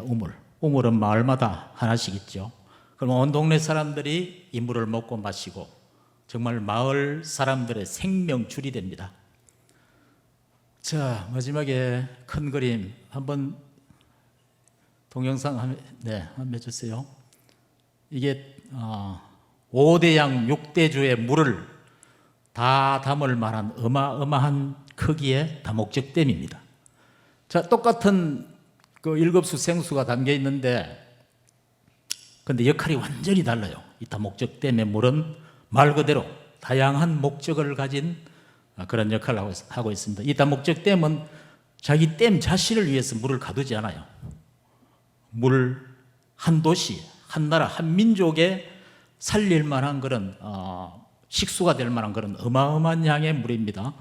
그리고 이 낙차를 통해서 전기를 생산합니다. 이 전기는 온 세상을 역동적으로 파워, 공장을 돌아가게 하고, 그리고 어둠을 밝히는 빛, 전기를 보내는 역할을 합니다. 그리고 그 밑에는 12가지 나무와 과일이 열리는 과수원, 그리고 많은 동식물들이 먹고 살아갑니다. 이게 다목적댐이에요. 자, 우리 복지재단의 컨셉, 복지재단의 비전이 우리 기쁨의 교회는 항공모함이다, 기쁨의 교회는 요셉의 곡물 창고다, 이렇게 외쳤는데, 오늘부터 기쁨의 복지재단은 다목적댐입니다. 자, 다음. 이제 본론으로 들어가겠습니다. 첫째, 복지 왜 복지인가? 그리고 우리 현재 기쁨의 복지재단의 역사와 현황, 그리고 새로운 창조, 앞으로 어떻게 탈바꿈을 할 것인가? 그리고 그 구체적인 비전이 4가지와, 그리고 다목적댐 설계도가 완성됐습니다. 말로만 하지 않고 그 설계도를 완성했고, 그리고 이 다목적댐을 어떻게 어떻게 운영할 것인가, 다루거나 복지 순서로 말씀을 드리겠습니다. 자, 다음. 자, 왜 복지입니까? 복지가 복음, 복음이 복지입니다. 앞에 목사님 말씀하셨죠. 이 성경은 모든 서토리가 복지의 복지. 제가 보니까 야매 복지사의 눈에도 성경을 다시 보니까 성경 전체가 복지의 이야기. 이게 정말 얼마나 감동적인지 아십니까? 우리 앞에 목사님이 이미 말씀을 다 하셨어요. 자, 그 다음에 구약에 한번 봅시다. 복지의 근원은 하나님이세요. 하나님. 창세기, 레위기 아까 말씀하셨죠. 레위기, 룻기 특히 룻기 보아스의 농장에 보리를 거둘 때 룻이 충분히 먹고 살 수 있도록 난결을 합니다. 이게 복지예요, 복지. 자, 창세기 이야기 하나만 할까요? 처음에 하나님이 천지 창조를 하실 때 한번 보세요. 에덴 동산을 다 만들어 놨어요. 첫째 날, 둘째 날. 우리 인간이, 사람들이 충분히 누리고 살 수 있는 모든 조건을 만들었어요. 그리고 마지막 날 사람을 만들었어요. 이게 복지, 하나님의 복지. 얼마나 세심하십니까? 이게 하나님의 사랑이고 하나님의 복지입니다. 그리고 두 번째, 신약에서는 위대한 복지사 예수님. 저는 이렇게 예수님을 지금 이렇게 부르고 있습니다. 예수님은 위대한 복지사다. 제가 복지사들에게 늘 강조했는 게 최고의 복지사가 예수님이다. 그래서 예수님을 여러분들 알아야 된다. 그런데 최고 하니까 다른 것과 좀 비교하는 것 같아서 오늘은 위대한 복지사. 누가 감히 그 예수님 복지사의 예수님의 그 마인드, 그 복지의 마인드를 따라갈 수 있습니까? 그래서 위대한 복지사다. 예수님의 그 전존재, 삶과 태어남과 삶과 죽음과 전존재가 복지의 복지. 자, 아까 우리 초대교회 이야기하셨죠. 마찬가지입니다. 초대교회 그 복지 스토리. 저도 사도행전 2장 4장 말씀을 좀 하려고 했는데 그 생략하겠습니다. 자, 마지막으로 일반의 사회복지와 교회 사회복지가 어떻게 다른가? 일반의 사회복지는 세상 만족과 행복, 요 끝이에요. 그리고 교회 사회복지는 영적 구원을 포함한 전인적 총체적 복지입니다. 일반 사회복지의 근원이 어디 있는지 아십니까? 법입니다. 헌법 제10조에 보면 모든 국민은 인간으로서의 존엄과 가치를 가지고 행복을 추구할 권리를 가진다. 이게 이 복지 정책의 근원이에요. 근본, 법.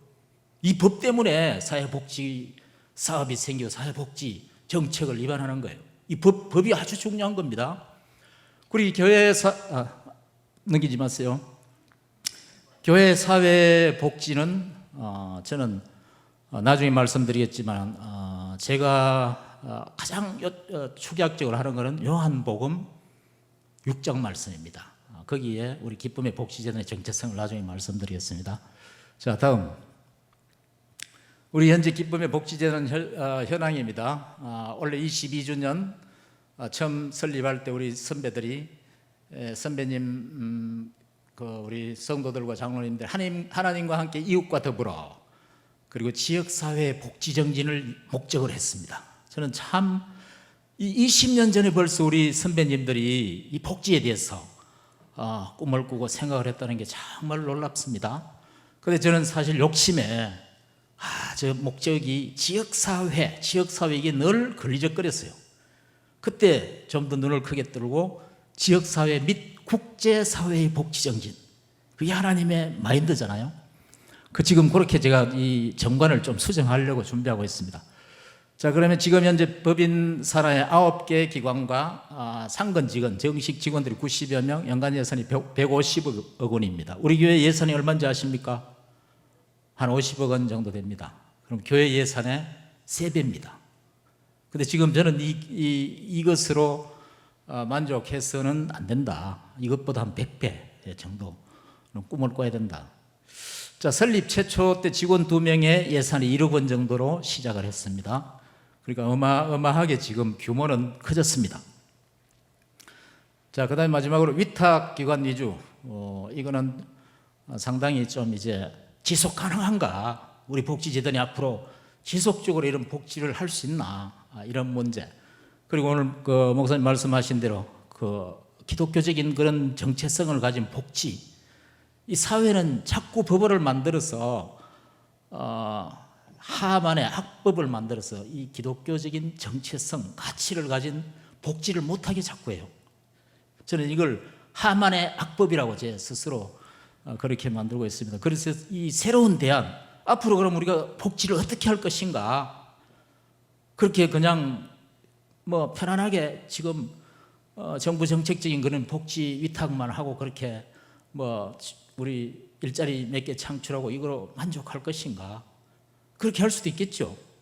그래서 저는 결코 그렇게 있을 수 없다는 그런 절박한 그런 마음이 있어서 새로운 비전을, 새로운 도전을 하게 되는 겁니다. 자, 다음. 자, 뉴 크리에이션, 새 창조. 어떻게 우리 복지재단이 새롭게 거듭날 것인가? 이것은 바로 전인적, 총체적 복지로 나아가야 된다. 쭉 다음 세대, 시니어 실버 세대, 이 모든 세대 하나님의 사명자들로 다시 일어나는 것. 이게 복지. 우리 아마 생활 선교사와 교육 여러 가지 앞으로 또 있는데 간단하게 넘어가겠습니다. 그 다음에 복음의 문이 닫힌 국가. 아까 제가 국제사회 복지했지요. 복음의 문이 닫혀 있는 국가가 많아요. 이곳이 어떻게 문을 열 수 있나? 복지로밖에 열 수 없어요. 복음의 문이 닫힌 대부분의 나라에들은 목사 신분이나 선교사 신분 결코 들어갈 수가 없어요. 그래서 복지사는 다 문이 열려 있어요.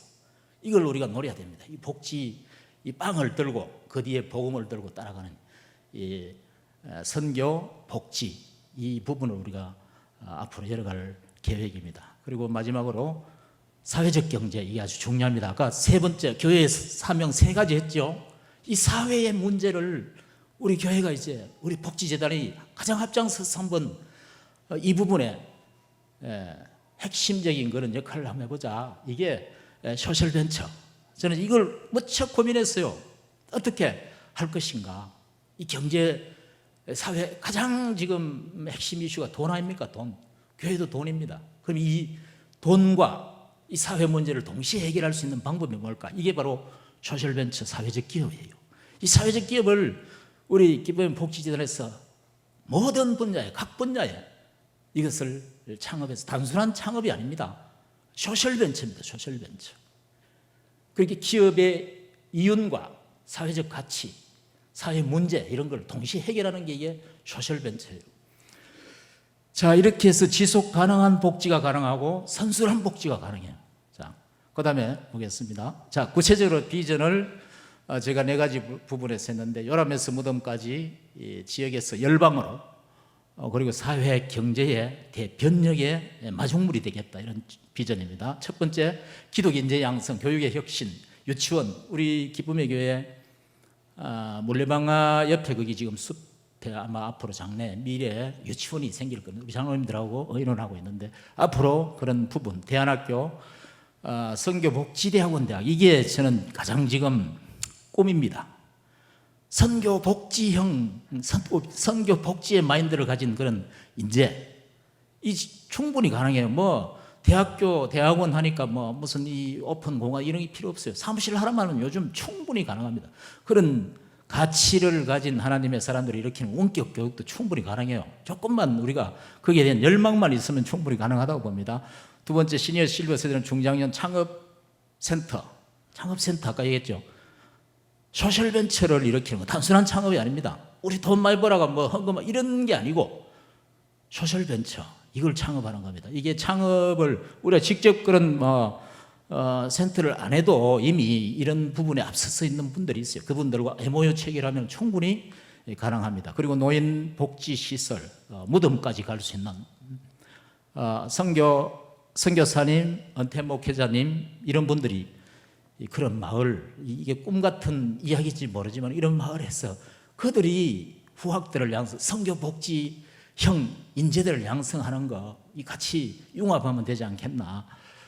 그리고 마지막까지, 돌아가시기 직전까지 정말 몸이 완전히 이제 이 땅을 떠날 때가 된 그분들이 끝까지 하나님을 예배할 수 있는 그런 노인 요양원이에요. 그냥 단순한 노인 요양원은 아닙니다. 그리고 장묘공원 건립, 우리 장로님도 장묘공원에 대해서 계속 애쓰신 우리 정성수 장로님도 계시는데, 이 장묘공원 정말 하나님의 믿음의 용사들이 쫙 같이 우리가 그분들도 기리고 기념하는 것도 아주 중요하다. 자, 세 번째, 미전도 지역 복음화를 위한 선교복지형 NGO 단체입니다. 그냥 NGO 단체 수없이 많습니다. 그러나 선교복지형 NGO 단체를 우리가 세워야 돼요. 지금 추진하고 있어요. 기초 작업을 제가 지금 어느 정도 하고 등록을 할 겁니다.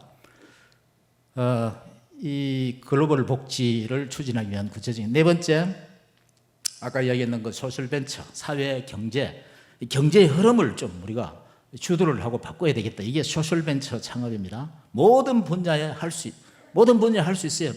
조금만 눈만 뜨면. 이거를 해서 복지 선순환 구조를 하고 사회 변혁을 주도하는, 사회 문제를 외면하지 않고 직접 거기서 해결점을 우리가 찾아내는 이런 벤처기업들 충분히 만들 수 있다 이거죠. 자, 넘겨주세요. 다목적 댐 설계도입니다. 다목적, 구체적으로 더 얘기하면 다목적 복지댐입니다.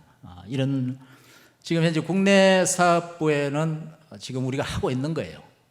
노인복지와 종합가정복지, 지금 밑에 거기 시니어 클럽에서 청색을 했는 거는 지금 아직 계획 중이고 지금 작업을 좀 하고 있고 행정기관과 하고 있는데, 저기 하니까 엄청난 복지 재단들이 지금 막 정말 하이에나처럼 덤벼들어요. 우리가 하겠다.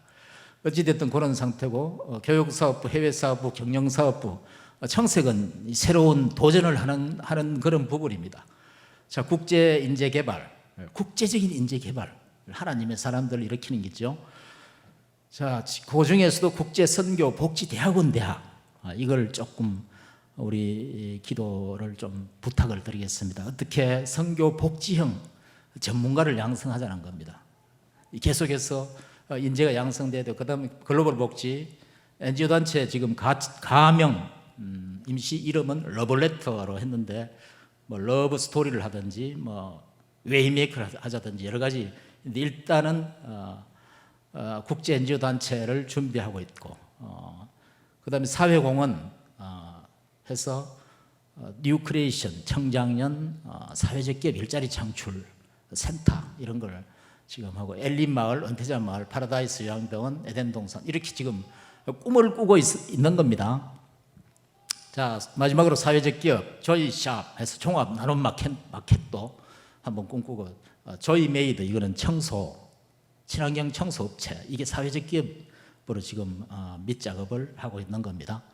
다문화 카페, 우리 익투스에 다문화 익투스가 어떻게 하면은 정말 사회 문제에 조금 기여를 하고 좀 더 활성화시킬 수 있을까, 이런 걸 좀 고민하면서 장로님들과 의논도 하고 있고, 여기 히즈 커피 전문 그 히즈빈스 있죠. 거기 어제 알아보니까 필리핀에 지점까지 하나 냈더라고요. 장애인들 바리스타를 장애인으로 세우는 장애인 일자리 창출이, 이런 게 바로 사회적인 문제를 해결하는 겁니다. 그래서 저는 이 다문화 여성들, 결혼 이주 여성들, 그들의 일자리 창출을 위한 카페, 이게 우리가 가능할까, 이런 걸 지금 고민하고 검토하고 있습니다.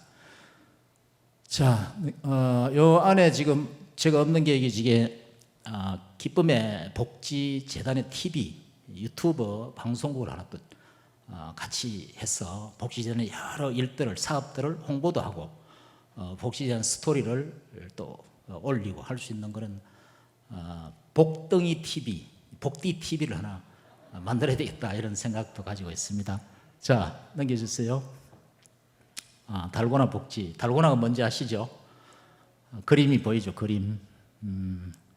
설탕으로 거기 소다를 넣어서 녹여서, 어릴 때 아마 그 하신 분들, 우리 시니어 세대를 다 아실 겁니다. 지금 오징어 게임 아십니까? 우리 젊은 세대는 오징어 게임. 오징어 게임의 두 번째 미션. 저는 정말 오징어 게임을 보면서, 우리 또 하원문화재단에서 이런 창작 작품을 하나 히트 칠 수 없을까? 우리는 하나님의 자녀인데 왜 저들은 할 수 있고 우리는 할 수 없을까? 이런 고민도 하면서 제가 그 오징어 게임에 나오는 달고나라는 그 복지, 우리가 복지가 달고나 하는 게 사실 저게 고유명사처럼 보이죠. 달고 고소한 복지, 달고 고소한 복지. 그러니까 만나는 복지.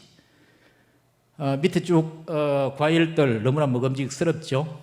과일, 복지 재단은 과일입니다. 또 과일. 그리고 과일은 맛있다. 맛있는 것은 복지다. 자, 얼마나 먹음직스럽습니까? 근데 수많은 사람들이 저 과일에 초점이 가 있지. 저게 수박이 정말 맛있고 시원하다. 우리는 맛있는 과일이 왜 맛있는지 아십니까? 과일이 진짜. 저 과일이 유혹을 하는 거예요, 유혹. 제발 나를 좀 먹어다오. 동물들도 제발 나를 독특한, 이게 과일 맛은 천상의 맛입니다. 천상의 맛. 인공으로 도저히 따라갈 수가 없어요, 저런 맛은. 이 하나님의 특별한 이 계시가 숨어 있는데 저 속에 뭐가 있습니까? 다. 이 세 번째가 파파야인데, 저도 정말 그 여리고 성에 저도 한번 갔어요.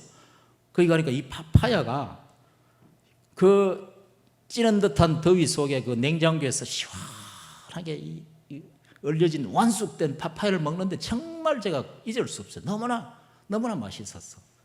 근데 이 맛있는 과일이 이유가 있어요, 이유가. 왜? 먹히기 위해서. 저 과일들은 먹혀야 목적을 이루는 거예요. 뭡니까? 다 씨가 있잖아요, 씨. 그 씨앗을 퍼뜨리기 위해서 과일이 맛있는 거예요. 우리 복지재단이 이걸 하려고 합니다. 우리 복지재단의 진정한 씨앗은 무엇입니까? 복음. 아까 제일 앞에 제가 말씀드렸죠.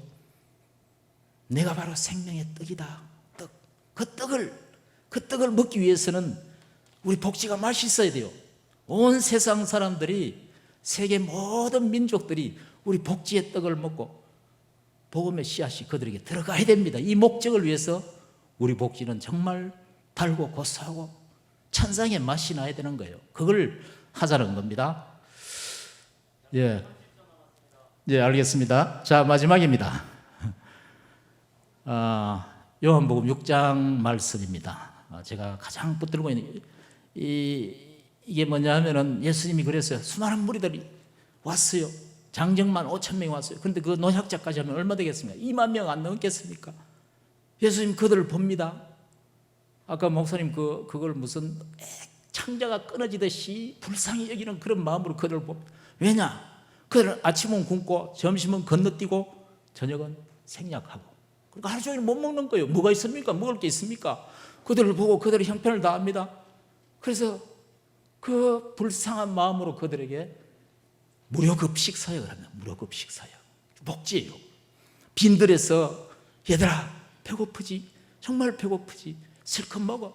내가 빵과 고기 오늘 마음껏 먹게 해줄게. 그리고 갈 때 집에 가면 아무것도 없잖아. 한 보따리씩 사가. 그래서 다 먹고 그들이 막 사가지고 갔습니다. 그리고 이튿날 또 그들이 왔습니다. 왜? 배가 고프니까.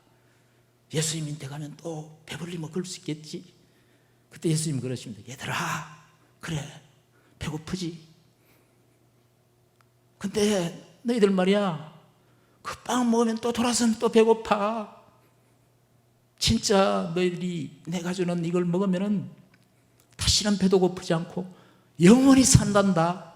진짜 내가 너희들이 주고 싶은 이거야. 내가 주는 빵이야.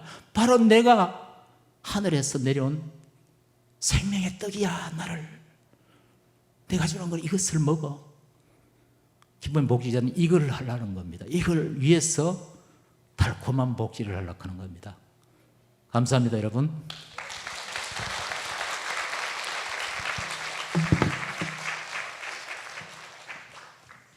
네, 장로님 감사합니다. 이어서 바로 소셜벤처와 국제 NGO라는 제목으로 우리 창포종합 복지관 관장님이신 김병 목사님께서 발표해 주시겠습니다. 예, 여러분들 혹시 야구 경기 좋아하십니까? 야구로 보면 진짜 그 강한 팀은 선발 투수에서 끝납니다. 이미 오늘 그 강의는 우리 선발 투수진이 워낙 좋았기 때문에 뭐 제가 길게 안 해도 될 것 같습니다. 사실 앞서 이제 강의해 주신 우리 그 최무열 총장님은 제가 가장 또 존경하고 사랑하는 그런 멘토이자 또 은사님이십니다. 제가 주님의 부르심을 받고 신학교에 입학했을 때 하나님 어떤 목회를 하기를 원하십니까?를 놓고 기도를 했어요. 그때 하나님께서 우리 최무열 총장님을 만나게 하셨고 기독교 사회복지학이라는 그 수업 시간을 통해서 하나님께서 이 땅에 어떤 사역을 감당하기를 원하시는지를 저에게 보여주셨습니다. 하나님은 저에게 세상으로부터 손가락질 당하고 외면당하는 그런 그 교회의 모습을 보게 하셨습니다.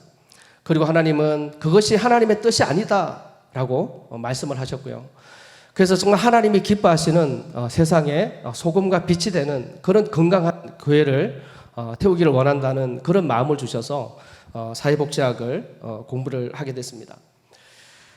제가 외람되지만 서두에 이렇게 우리 최무열 총장님과의 또 개인적인 친분과 또 그 제 경험을 말씀드린 이유가 있습니다. 바로 제가 오늘 발표하는 이 소셜벤처와 그 NGO 사역을 소개하는 이유와 연결되어 있기 때문입니다.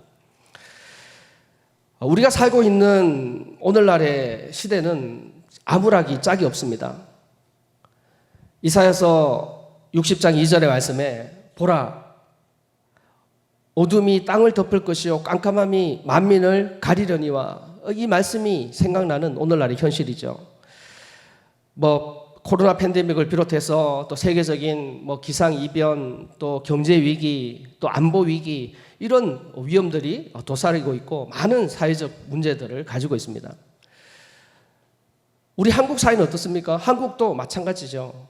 여러 가지 이런 문제들을 가지고 있는데 우리 한국 사회에 이런 좀 더 구조적이고 근본적인 이런 사회 문제에 대한 해법이 필요하다라는 겁니다. 우리 주님께서는 우리에게 일어나 빛을 발하라 그렇게 말씀하십니다. 너희가 일어나서 세상을 밝히는 빛이 되라 주님께서 우리에게 그렇게 말씀하신다는 거죠. 여러분 우리의 정체성이 어디에 있습니까? 우리 그리스도인들의 정체성이 무엇입니까? 주님은 우리를 너희는 세상의 빛이다 그렇게 말씀하셨습니다. 그리고 너희 빛이 사람 앞에 비치게 하여 그들로 너희 착한 행실을 보고 하늘에 계신 너희 아버지께 영광을 돌리게 하라 그렇게 말씀합니다. 여러분 왜 소셜벤처입니까? 왜 사회적 경제 기업입니까? 소셜벤처는 바로 깜깜하고 어두운 세상, 즉 세상의 사회적인 문제를 해결하고 또 사회적 가치를 만드는 일이기 때문입니다. 바로 이 일은 세상의 어둠을 물리치는 빛으로 우리 그리스도인들이 마땅히 해야 되는 그런 일이기 때문입니다. 주님이 기뻐하는 생활 선교사로서 우리가 섬겨하는 그 선교의 영역이기 때문입니다. 지금까지 전통적인 그 사회복지는 정부 예산을 지원받고 또 후원금을 가지고 이런 사회 문제를 해결해 나가는 그런 일들을 해왔습니다. 그런데 지원되는 예산은 한계가 있잖아요. 그래서 안정적이기는 하지만 지속 가능성이 부족한 것이 현실입니다. 소셜벤처는 이런 한계를 지니고 있는 그런 이 전통적인 그 사회복지 현장의 단점을 보완하는 새로운 대안이 될 수 있습니다. 소셜벤처는 기업의 운영 방식을 통해서 계속적으로 생산적인 복지를 할 수 있고요. 따라서 지속 가능한 성장을 이루어갈 수가 있습니다. 그리고 이것이 또한 앞서 제가 말씀드렸듯이 세상의 소금과 빛이 되는 그런 그리스도인의 선한 영향력을 회복해 나가기를 원하는 그런 생활 선교사의 가장 멋진 일터 현장이 될 수 있기 때문입니다. 많은 분들이 이렇게 말씀하세요. 소셜벤처가 어렵다. 여러분 소셜벤처가 정말 어려울까요? 우리 한번 이렇게 외쳐보십시다. 소셜벤처 어렵지? 네, 어렵지 않습니다. 그 첫 번째 이유는 우리에게는 든든한 소셜벤처 지원 정책이 있습니다.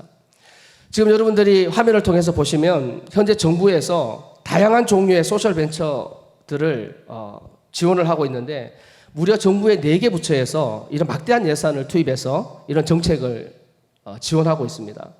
몇 가지 지원 정책 그 예를 소개하면 이렇습니다. 매년 지금 사회적 기업가 육성가들을 선발하는 과정들이 있는데 경북에서만 수십 개의 그런 그 기관을 선발을 하고 있고 여기에 선발된 업체들은 약 5천만 원 정도를 지원해서 그런 창업을 할 수 있는 이런 그 지원들을 하고 있습니다. 그리고 이렇게 1년 정도 잘 운영을 하면 예비 사회적 기업으로 선발되고 2년간의 인건비와 또 사업 개발비로 한 5천만 원 정도를 그렇게 지원을 합니다. 그리고 인정 사회적 기업이 되면 이후 또 3년간 인건비를 지원하고 전문 인력 개발비를 비롯해서 최대 1억까지 이렇게 사업 개발비를 지원받을 수 있습니다. 소셜벤처가 어렵지 않은 두 번째 이유, 사실 이 두 번째 이유가 가장 차별화된 우리 기쁨의 복지재단의 특장점이라고 할 수 있습니다. 사실 창업을 한다라는 것은 그 많은 분들이 좀 두려워하는 이유가 혹시 실패하면 어떻게 하나, 내가 거기에 대한 전문성도 없는데라고 이렇게 생각하는 분들이 많잖아요. 그런데 만약에 이 일을 정말 자신의 일처럼 해줄 든든한 멘토가 있고 또 나의 부족함을 보완해 줄 그런 진짜 전문가들이 있다면 이야기가 달라지겠죠. 우리에게는 이런 든든한 멘토단이 있습니다.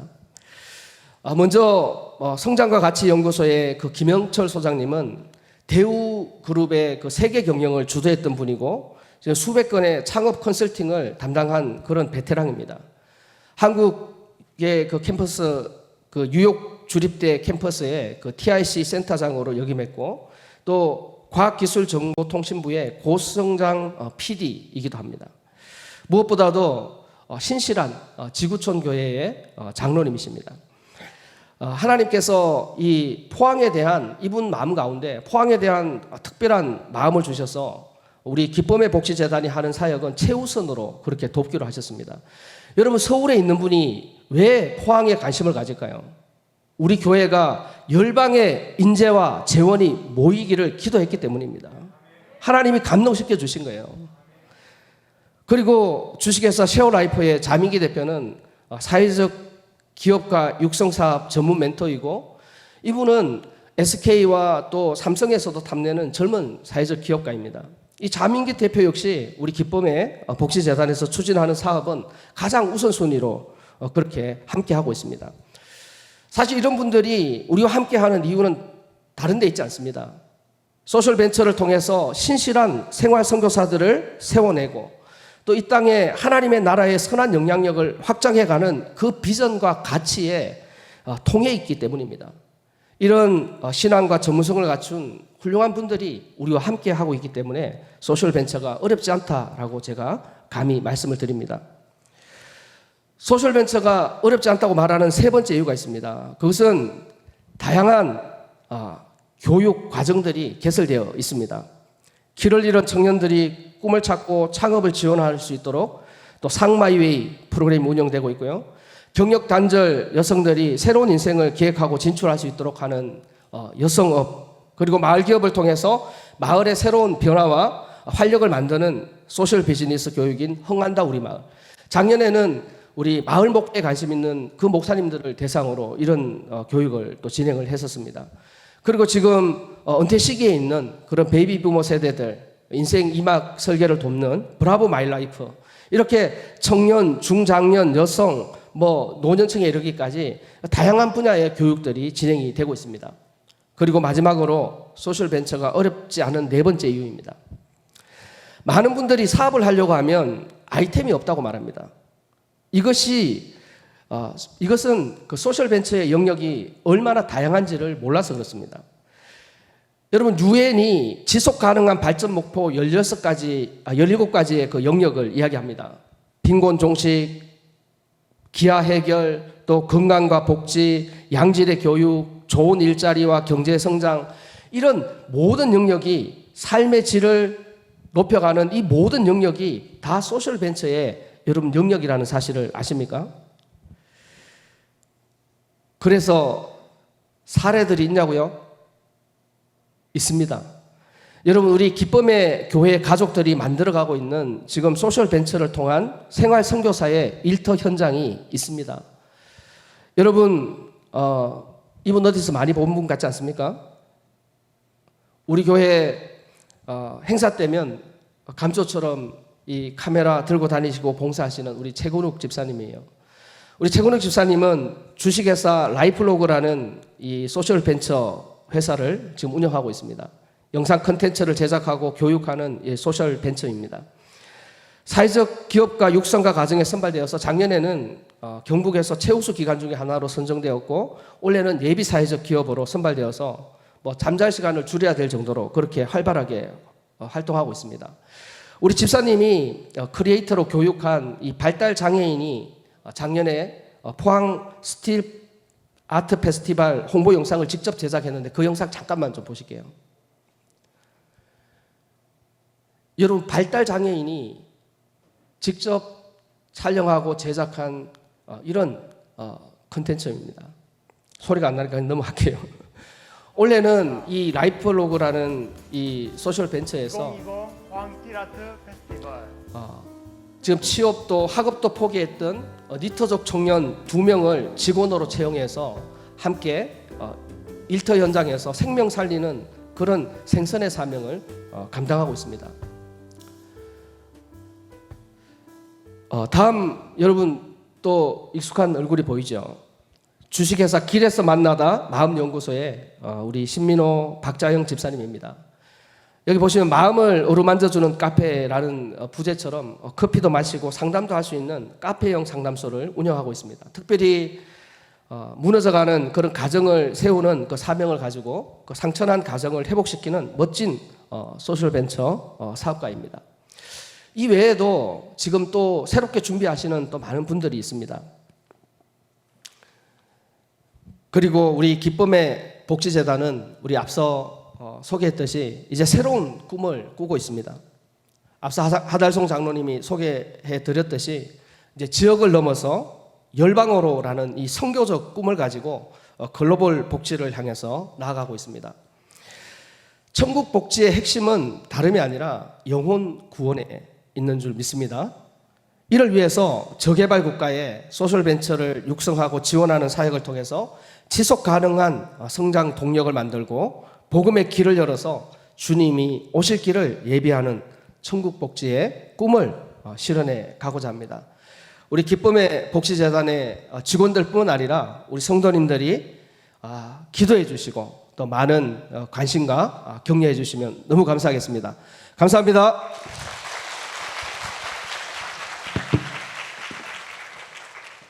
귀한 발표 감사합니다. 우리 시간이 좀 많이 지나긴 했지만 그래도 우리가 이 한 사례 발표에 대해서 우리 최무열 총장님께서 한번 코멘트 짧게 해주시고요. 우리 총장님 마무리 기도하고 축도로 마쳤으면 좋겠습니다.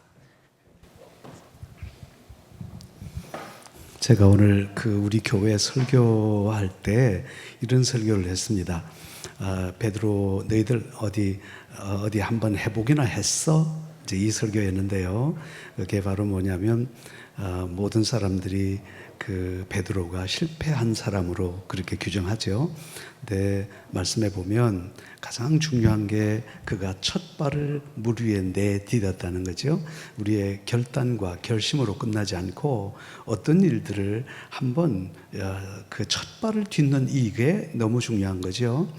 그러니까 사실 우리 포항 기쁨의 교회도 마찬가지고 사실 첫 발을 디뎠고 두삼으로 시작해서 1억을 시작했는데 지금은 상상도 못할 정도로 이렇게 발전됐다. 그게 바로 그 첫 발을 디뎠다라는 것이 이제 중요한 것입니다. 근데 가끔 이제 우리가 사회복지를 하게 될 때 너무도 사실은 많은 교회들이 사회복지를 하고 있습니다. 그런데 중요한 것은 그게 얼마나 많은 프로그램들을 하느냐가 중요한 게 아니고 차별성이에요. 차별성.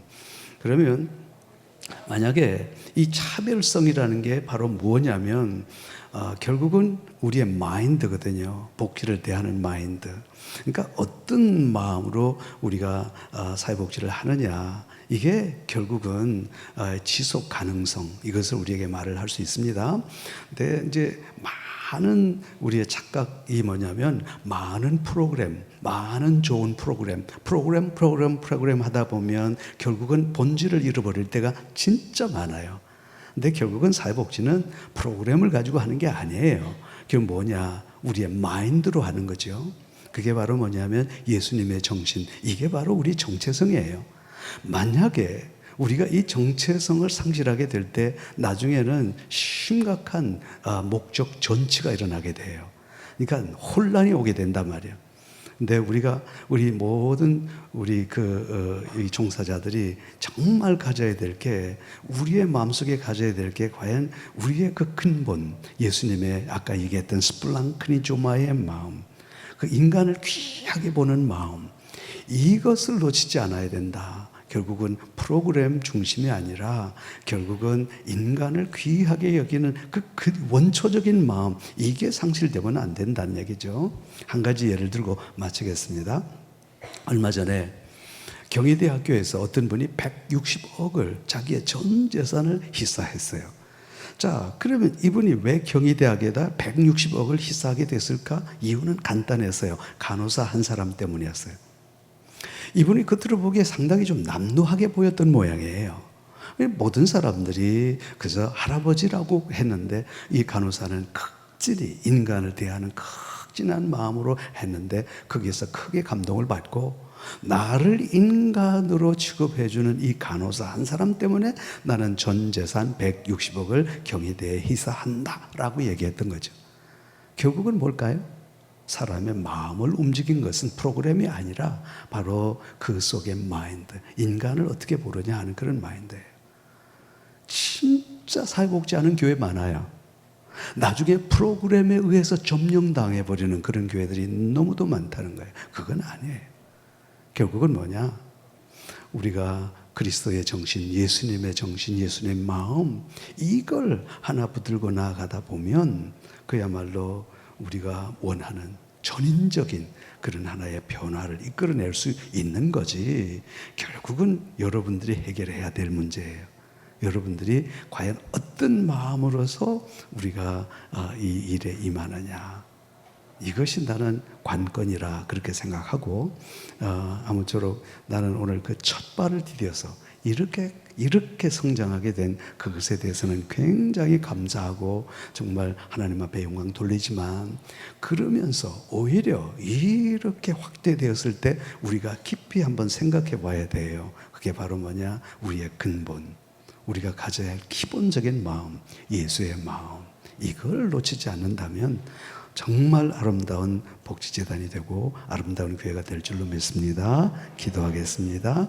거룩한 오늘 주일날 예배 잘 드리게 하시고 또 이렇게 우리가 정말 우리 교회가 나아가야 될 방향 그리고 여기에 고민할 수 있는 귀한 시간들 허락해 주셔서 감사합니다. 오늘 말씀을 통해서 정말 우리가 어떤 위치에 서야 할까 이걸 깊이 생각하고 예수 그리스도께서 그렇게 인간을 귀하게 여기시고 품으심과 같이 오늘날 우리의 마음속에 거룩한 마음을 품게 하옵소서. 그리하여 우리가 프로그램이 중요한 것이 아니라 그 속에 예수 그리스도를 나타내고 삶의 변화를 이끌어내는 그런 귀한 교회 복지재단이 될 수 있도록 인도하시고 또 모든 우리의 종사자들에게 하나님께서 축복해 주셔서 내가 정말 잘하고 있다. 나는 이 세상의 많은 직업들 가운데 최고의 직업, 예수 그리스도의 삶을 실천하는 직업을 가졌다고 하는 거룩한 자부심을 가지고 살아갈 수 있도록 역사하여 주옵소서. 지금은 우리 주 예수 그리스도의 은혜와 하나님 아버지의 극진하신 사랑과 성령의 교통하심이 예수님께서 하신 그 귀한 사역을 나를 통하여 또 이루어드리기를 간절히 소원하고 또 그렇게 실천하고 결단하는 사랑하는 모든 성도들 머리 위에 영원토록 함께 계시기를 축원하옵나이다. 아멘. 감사합니다. 우리 큰 박수로 감사. 또 하나님께 박수를 한번 영광 올려드리겠습니다.